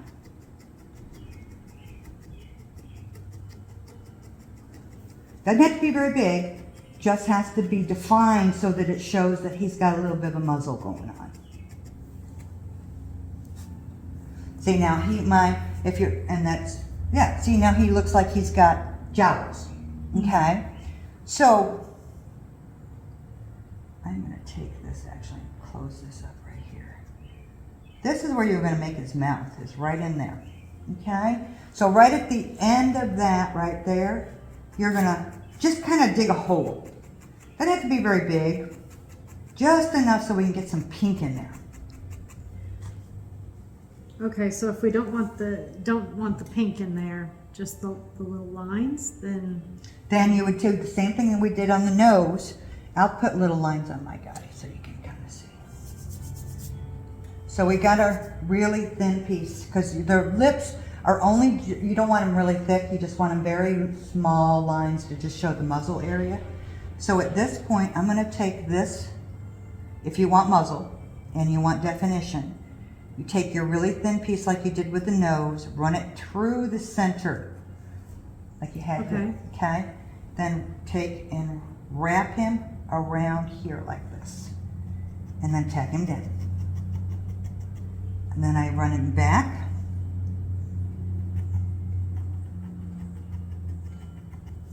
And then I run him on the other side. Run back right to the center again, and then I run him back on this side. I think I got this one a little bit thin. Might have to add to it. There.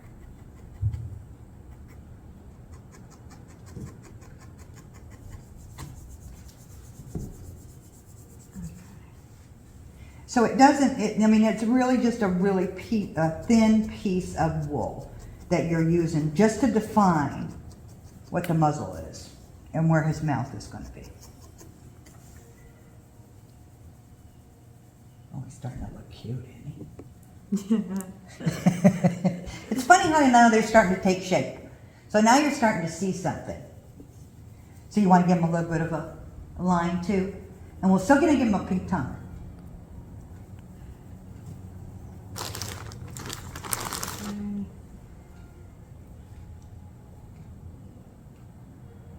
my line's a little thick. Yeah, you want him to be really much thinner than you did the nose, because this is only just for definition. It's not for filling in with anything. How long? About how long would this be? And you can cut it off, so don't worry about Okay. how long it is. just get it to the size that you want or what you think is going to be nice and thin enough to define his little face.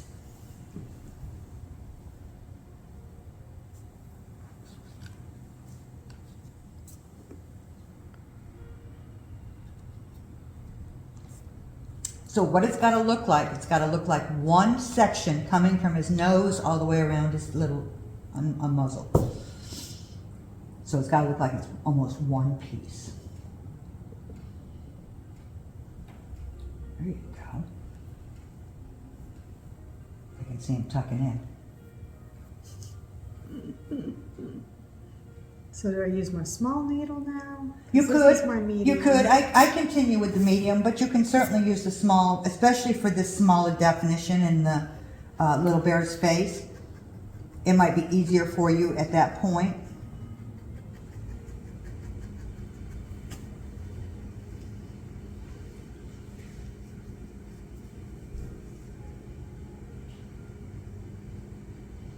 The thinner the piece of wool is, the harder it is to tack into place. And that's part of the reason why we did that little bit of line ahead of time from the nostril down, was to make it easy to start the tack. Pink. And make the same thing again.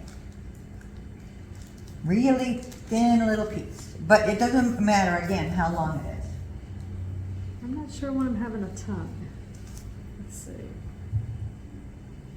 Yeah. Can I leave it off? What's that? The little You don't want the pink. tongue? The little pink? Yes, you can leave it I off. think he's cute. Because you like him like he is? That's Yeah, fine. I like him. I'm going to put mine with a tongue, and I'm going to show Okay. you how, in case you All ever right, want to do let it me again. watch. All right, so at this point, right in the center of this is where I want to start my tongue. So I'm going to take this piece of wool, and I'm going to tack it to the center like we did the line down the nose. And then I'm just going to twist like I did with his nose and get it in there. Now, you can see how his tongue is formed. Oh, yes. So, you just keep twisting it till we get it in there. And now I start to shape him. Since I got him in there, so now I'm going to shape him a little bit. I'm going to give him a little bit of a V. And then underneath his chin. There we go. Oops, go a little bit too much there.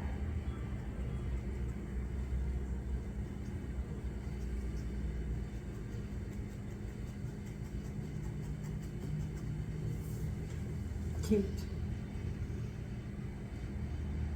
So you can always add that too if you want Okay. to later, okay?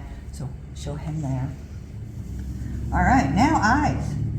So we've got his, basically for all purposes here, we've got his face to where now we know where to align the eyes. So we're gonna go get 2 eyes, and you should have 2 of them in your, okay?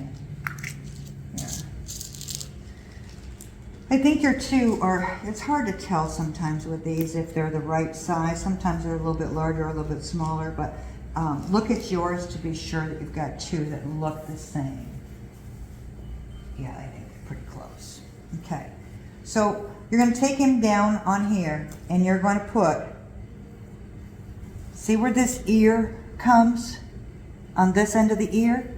Right above your, where you had the bump Okay. on the nose.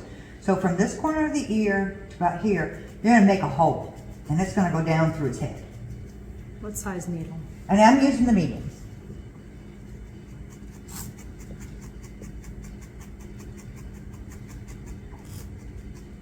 So what you're trying to do is to make a hole for this to slide into.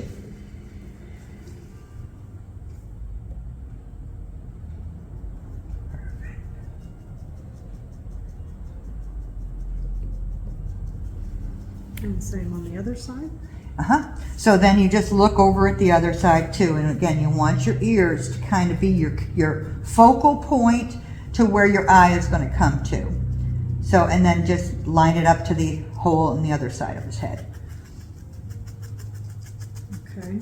Okay, and just make you some nice little holes here.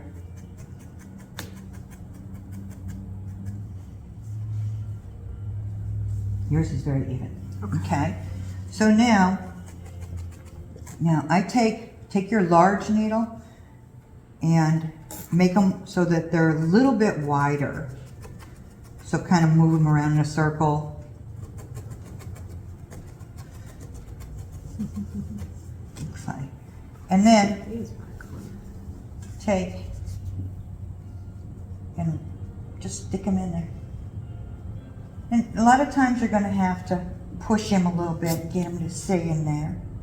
Now what we do at the very end, we glue the eyes in so that they don't come out.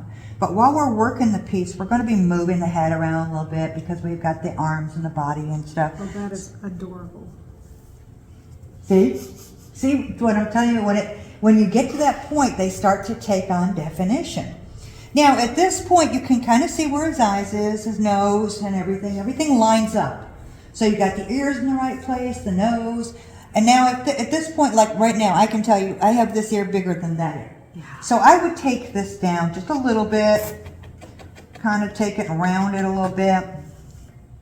And now, he looks a little bit more uniform. Okay. See things. When you start to get the face together, that's when you start to notice that you can now make some changes that you need to. Because you want everything to kind of flow naturally.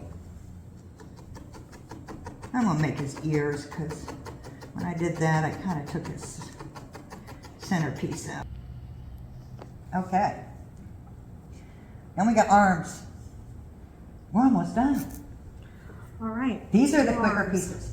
Once you start with arms and legs, things go much quicker. Okay?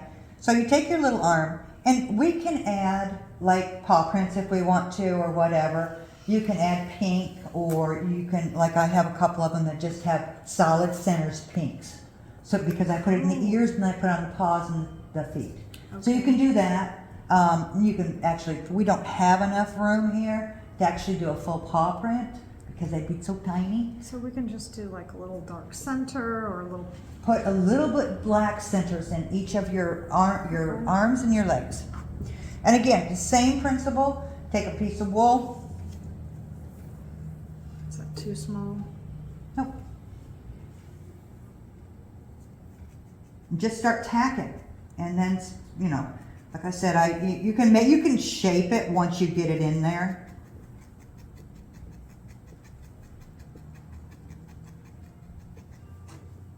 So that would be mine. Are you rolling? Uh-huh. I Yep. didn't roll anything. Okay. And if you can't roll, if it's not working for you, then just kind of manually roll it with your finger. There you go, you got it now. And I got some little stragglers hanging off here. I am not going to try and tack them down and make it off center. So I'm going to just cut it off.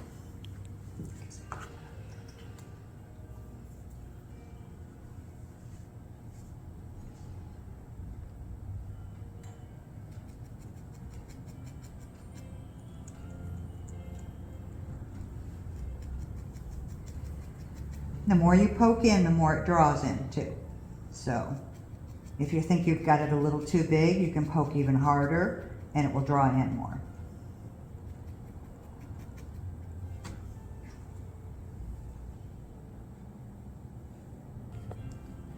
Oh, show that. All right.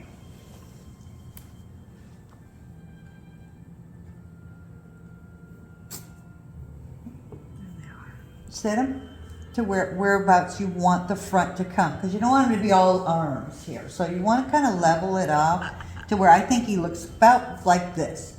To me, that looks about right. Okay? So right where I think it's about right is where my finger's going to be. And I'm going to start tacking, because I want him to stay there as much as I can. So I'm going to tack him into place.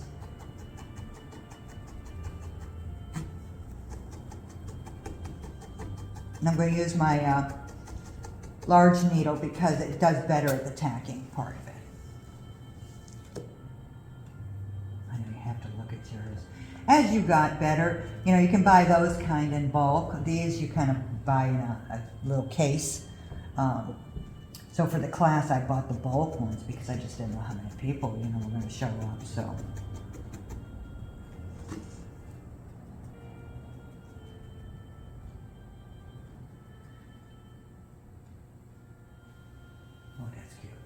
line his other one up.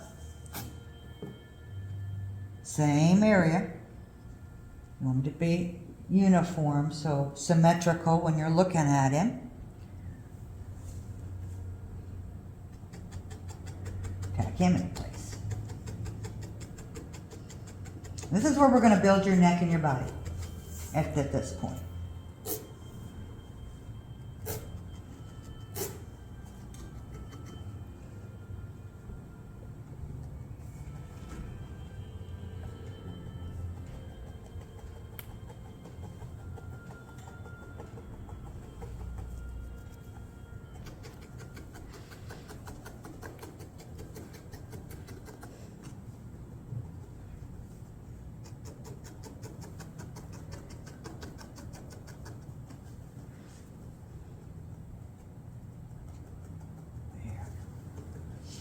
Looking at your back side of it, okay? And this is where we did the ears. So the ears should be uniform along the back side as well. So should your arms. So unless you've got him looking, you know, like he's praying or he's holding a basket or something like that. So now what you're gonna do is you're gonna take the little pieces along the back side, thin them out, because those are your tails that we left on every one of the pieces. Those are what you're just gonna lay flat along his back and tack down. This is where you add depth to the body. One of the areas. You'll do it with the legs as well. So if you get something too, you know, like skinny or small, you can always add, as you go through adding pieces to the body, you can also add more wool.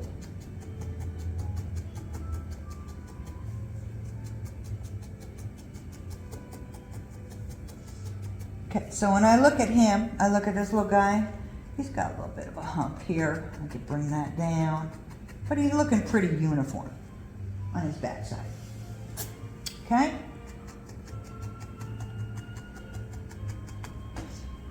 Is he where you want him to be? His arms? Almost. Almost? Okay. Almost. Okay, because we're going to add some more wool.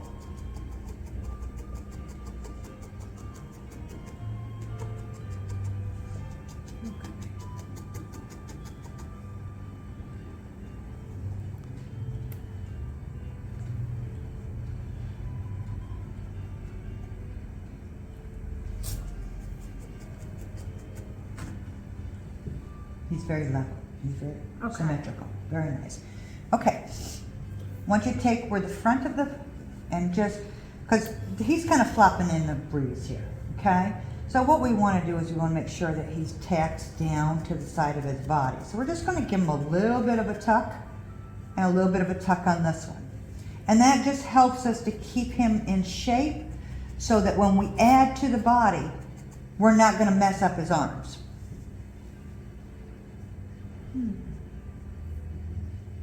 So what you might have to do is to hold his little guys like this and maybe tuck from the sides. Okay. Just to keep his little arms in place so that when we start adding, we don't add more to his little arms.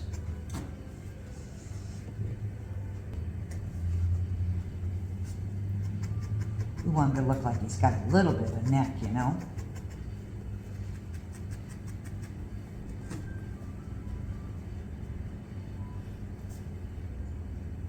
Good? Does he feel good? Mm-hmm.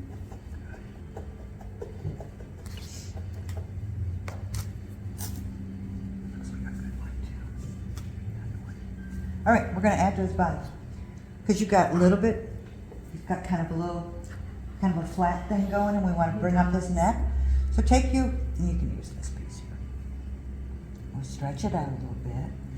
What we're going to do is we're going to run along his back, down by his front, down by his front. This is like his scarf, but now look how his neck's filled in. Okay? So what you're trying to do is to get them all uniform. So you're going to tack this down, and then we're going to add another piece on the back side.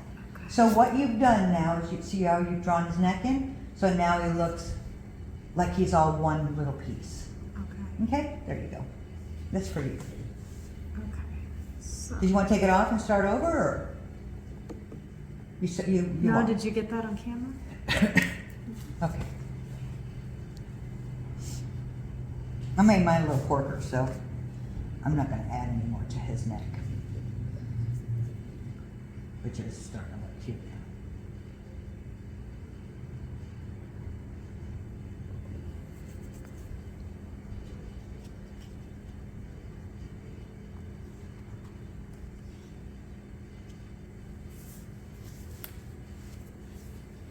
Oh, yeah.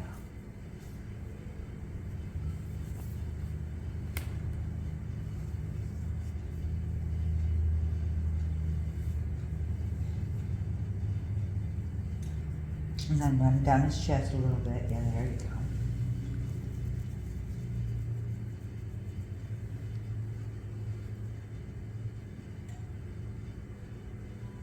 Now, when I look at him, by doing just that little bit, he doesn't look like a bobblehead. You know, because we had his neck a little bit tall. So this makes him more uniform for you. And people wouldn't even know that that he started out like that. That's the nice part about felting. You can create anything you want to and shape it any way you want to.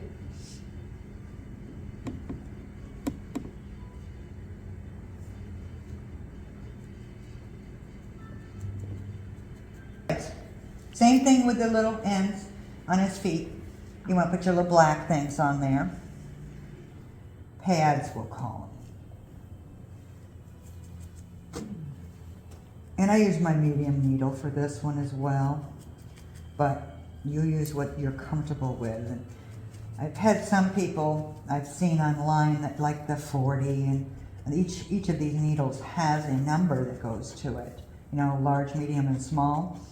But I prefer that medium one, which is I believe it's a 38. I don't even pay attention anymore, but I did include that information in your handout.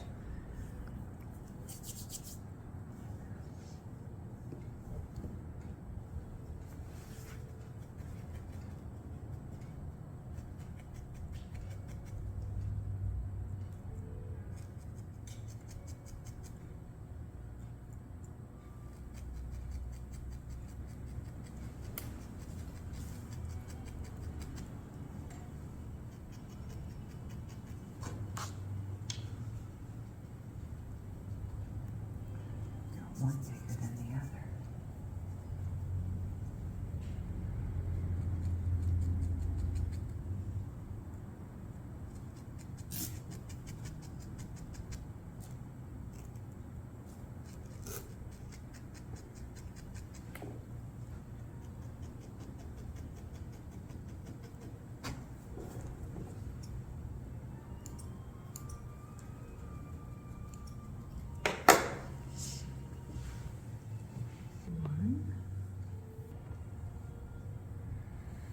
All right, so now at your tail end, just flatten it. And this is the only one we really need to do. That's good.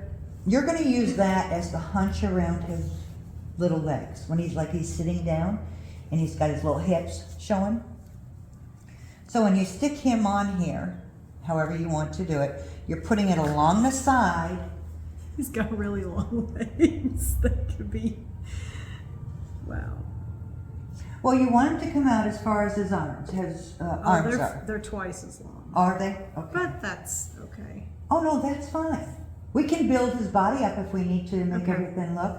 Okay, so what you've got him there, you just want to tap your finger down right where you want him to be. And then I'm going to show you. All I want to do is get him stuck here so that I can work with him a little bit.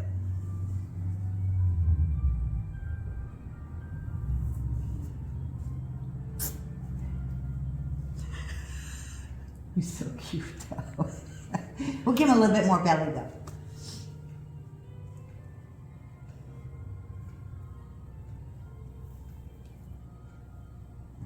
Once you get him tacked in there, do this one this side. Now when you're looking under his body, you want to make sure that they both line up evenly. Yeah. And that they're both level on his butt area, because this is what he's going to sit on.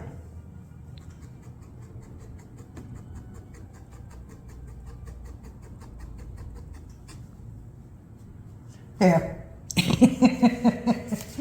Mine can sit. Working on it.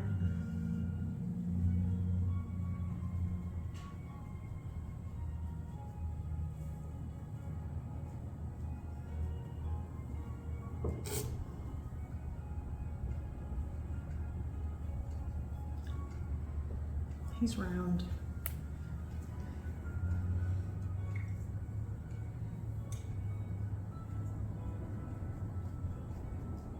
There you go. I can see it drawn up. That's There you go.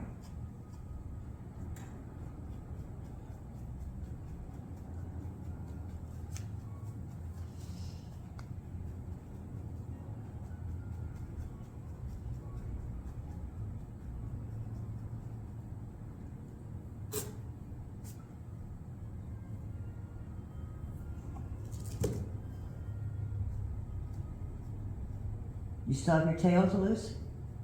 All right, let's see here. Oh, you need them loose? Yeah, I did not know. there you go. Now, just give him a little tuck right here. Because we want to bring him down to the same. So just a tiny tuck. So he's going to look like that when you're done. Oh, Okay? Like it's got wings hanging out there.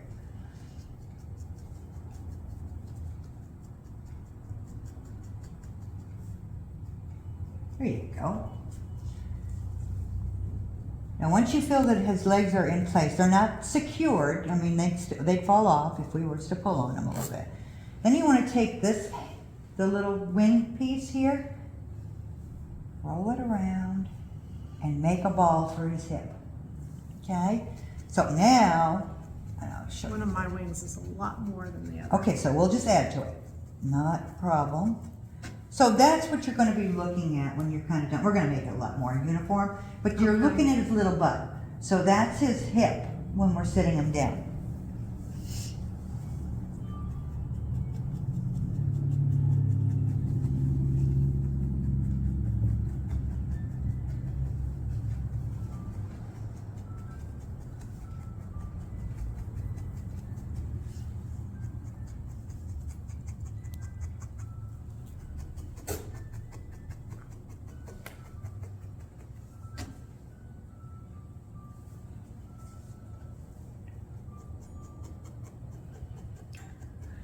Get him? Let's see yours again. Okay. Okay, so I've almost got mine where Too tiny. Okay. it would be So let's take easier this instead one. of folding it to just kind of roll it. You could roll it. You could roll it. To add to pieces. With the arms, it gave us more back. With the legs, it gives us the hip.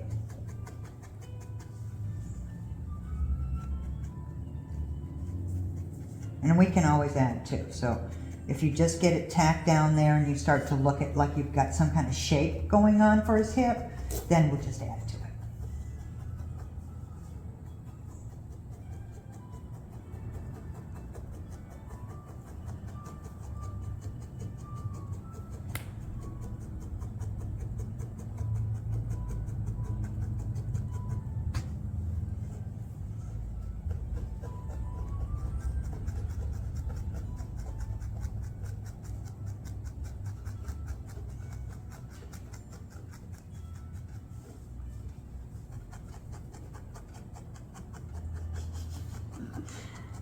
What?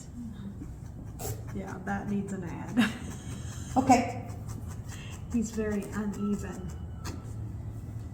but he's starting to look like he's got hips. Okay. So at this point, you just want to take some more wool, and I've got to do it on this little guy. I've got too little on here. Just take a small piece of wool. It doesn't have to be a lot. Turn it into a little circle. Got to get it a little bit flat because you don't want it to be so big. And stick it over what you started. And tack it all the way on the piece. So you want it to look like it's all one piece.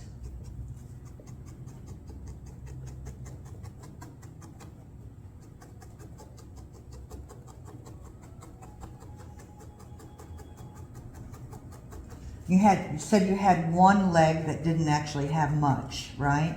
Right. It was very thin, so you might have to add a little bit more on that one compared to the other one.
Much better.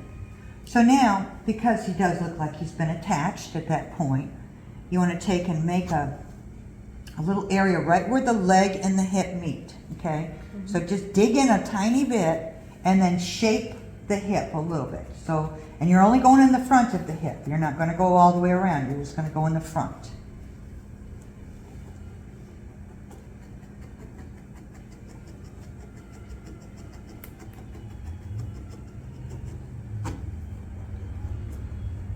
So he's going to look like this, like he's got little legs. Perfect. Looking a lot more uniform at this point. Okay, so now he's sitting fine. Yours was. Mine didn't sit so well at first, so I kind of just thinned down his butt area so he'd be flatter. Mine actually has cheeks in the back. Do I fill that in? This cheek is bigger than that cheek. Yeah. So bring that one down a tiny bit or fill in the other cheek. Fill in, okay.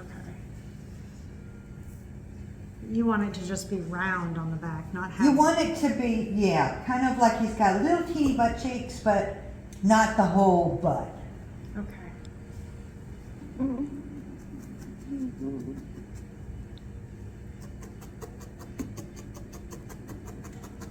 The sweater's the easiest part.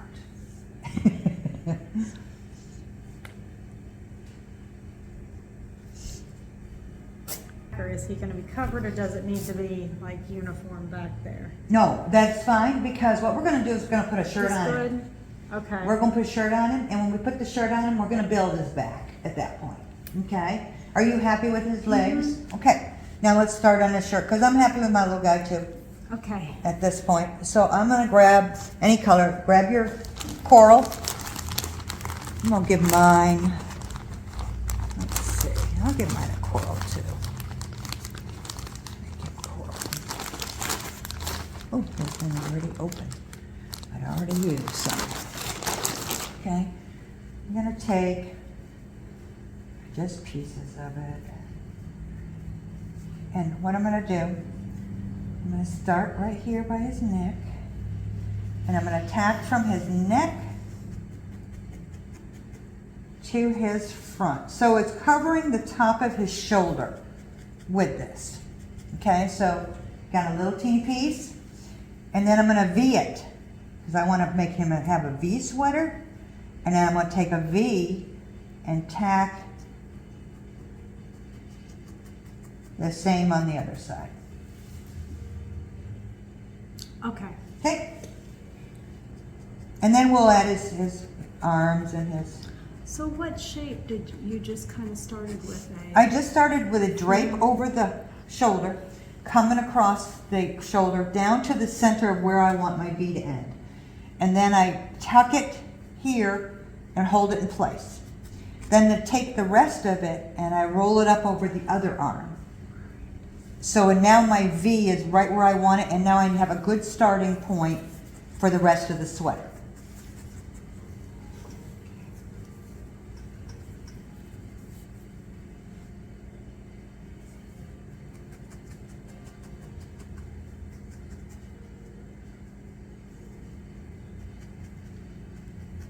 Now you're going to have some left over in the back area, and this is where you're going to line it up to his neck.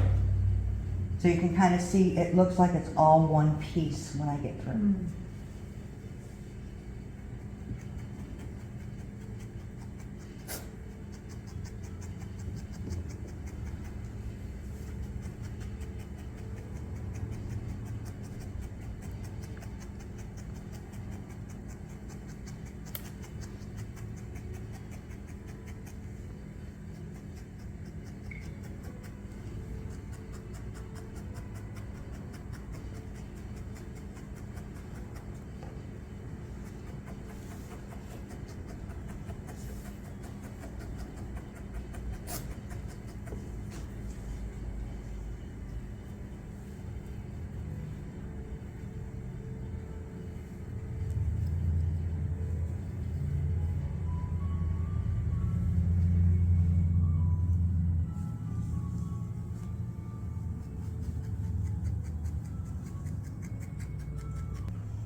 Okay. Good, you got a good V. Now take another small piece, and it's going to be his back side. Now you want it to go just to the hip area. So you want to tuck there first. And since we're putting arms on the sleeves, just run it up over the arm like this. So all you're doing is basically from the tuck around the arm. Okay. Okay?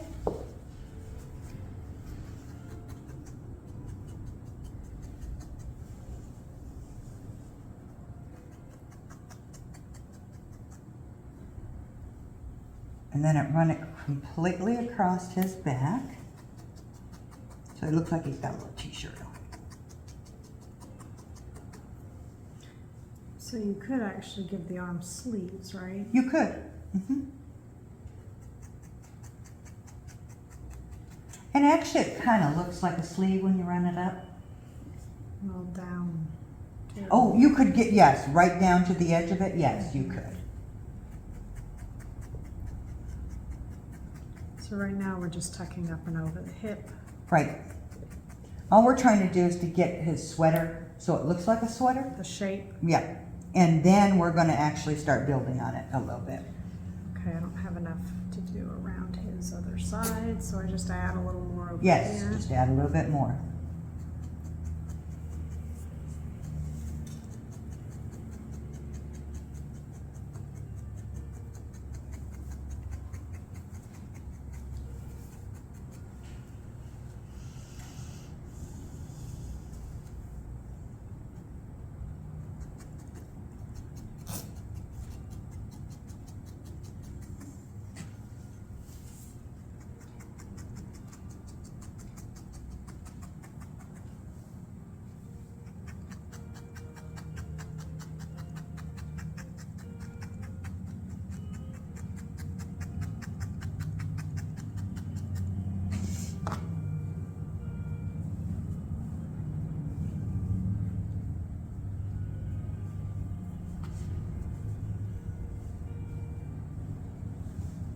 Now, if I wanted to, just keep adding down the arms, or is that later? You could do it at this point. And then we do the same thing that we just did with the back, with the front. So from your V, and what you want to do is to make sure that it lines up over the hip with what you've just put on. So it looks like it's a full sweater. I have to add some to mine as well. But I want his little belly to show. So I want to run it across like this.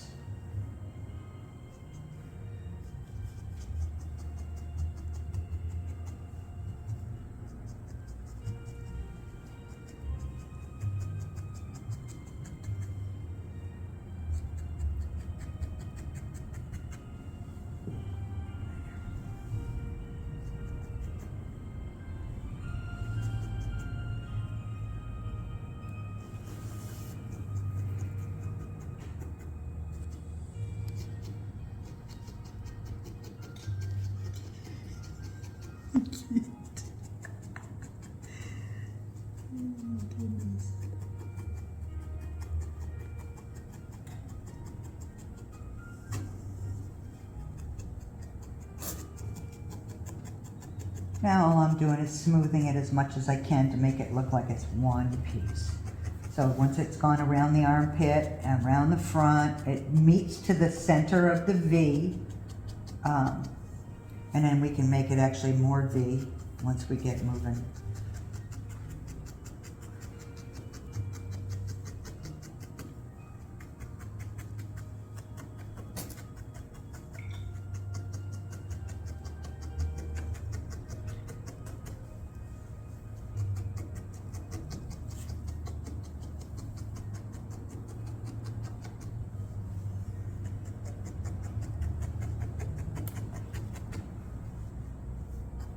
Got a little bare spot here.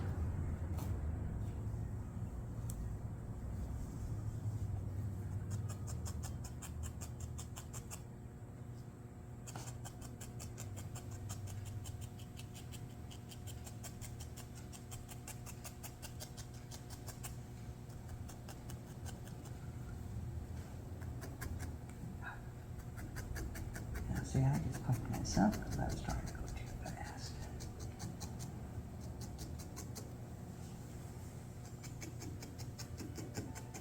Keep that finger out of the way.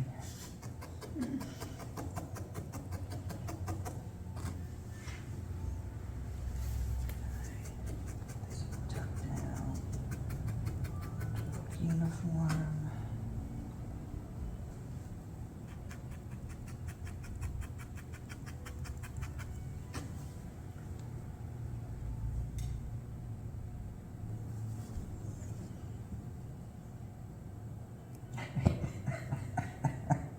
Aren't they the cutest?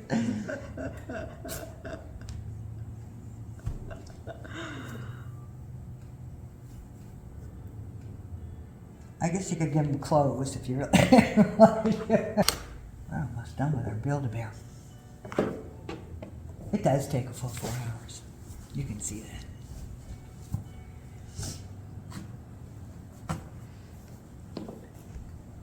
Color will I want? I think I'm going to go with yellow.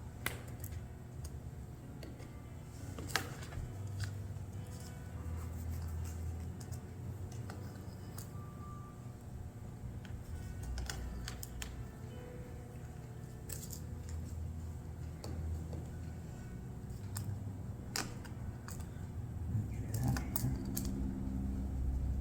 There's a yellow.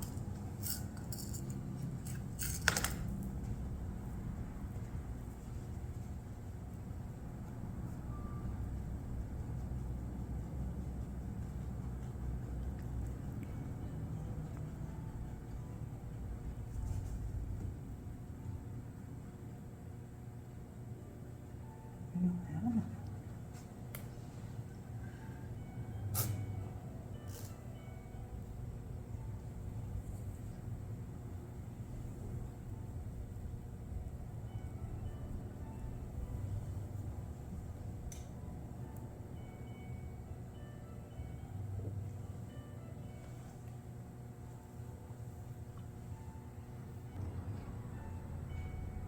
So if I want a scarf, just kind of, or a collar, just kind of take this and tuck one in. if you want to make a scarf or a collar, so what you want to do is take your piece, your extra. Now, you want a different color? Maybe. So you only want to take something about this wide. You want a different color scarf? What color would you like? We have green, we have purple, Might look good as a collar. or blue, or brown. There's some gray, red. Let's see what we got here. Let me just do it as the collar to his little jacket, right? You want to do that? That would be perfect. And just start tacking from there. So once you get it in the position that you want, just start tacking it down. And because it is a collar and it's a little bit different, tuck this part here and secure this in, and then secure this down onto the body. But I don't think I would secure the other because you want it to look like it's a collar. Okay. So it's not going to hurt it any to be a little bit more fluffier.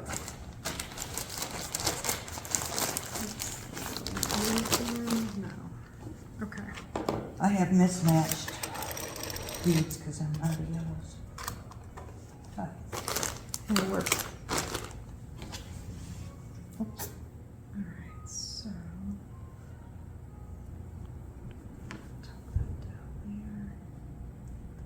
Yeah, and all you want to do is just basically secure it so that it doesn't look like it's separate from the shirt. You want it to be fluffier like it's a collar, but not separate from it. There you go. Run it right along the side, all the way around the back, down the other side.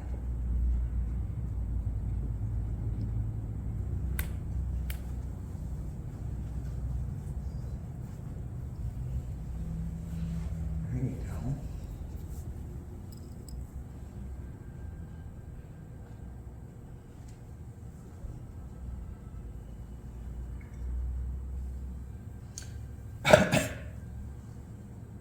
There you go.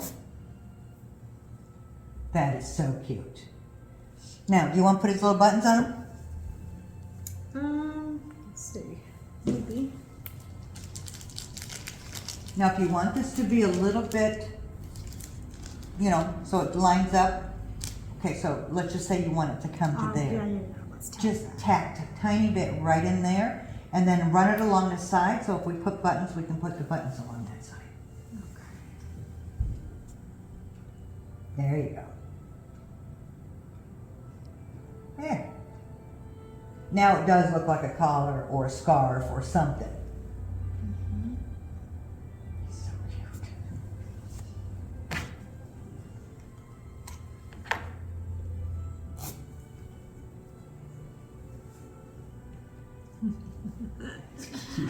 All right, let's put his eyes on before we put the beads on. Okay. Because this is the glue stage now. So you're at the very Leaving end. The beads off. You want to put them on or you don't want to put them on? Okay.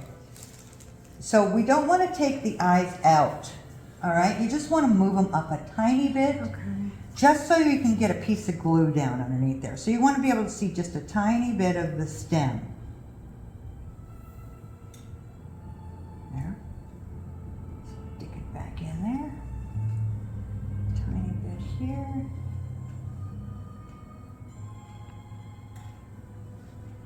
And there, tuck it back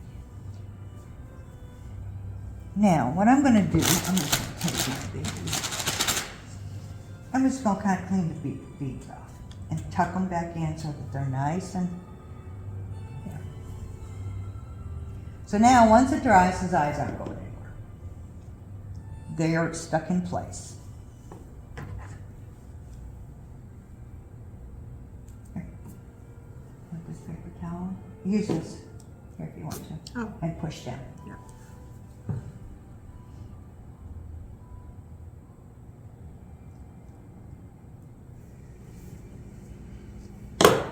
There you go. And I just kind of clean the glue up. I mean, you're not going to get it all, but it takes it off so it's, when you look at him, he's got shiny eyes. Okay. Now, you don't want to put any beads on him, but if you did, what I end up doing is taking, I'm going to only use 2 on him. I just put 2 dots on the center from the V. And then I take this.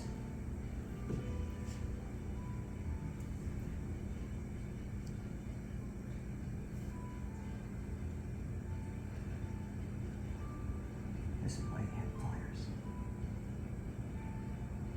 If I can get to it before the glue dries. There we go.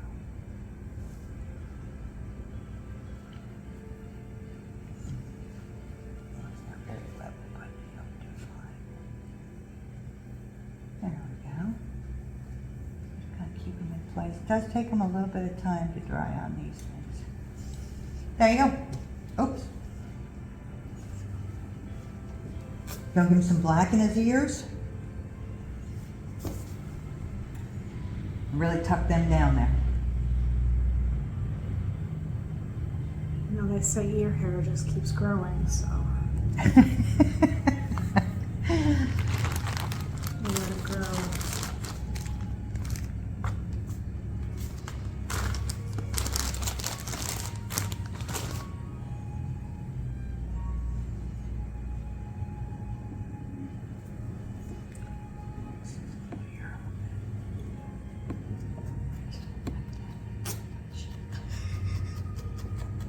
There we go.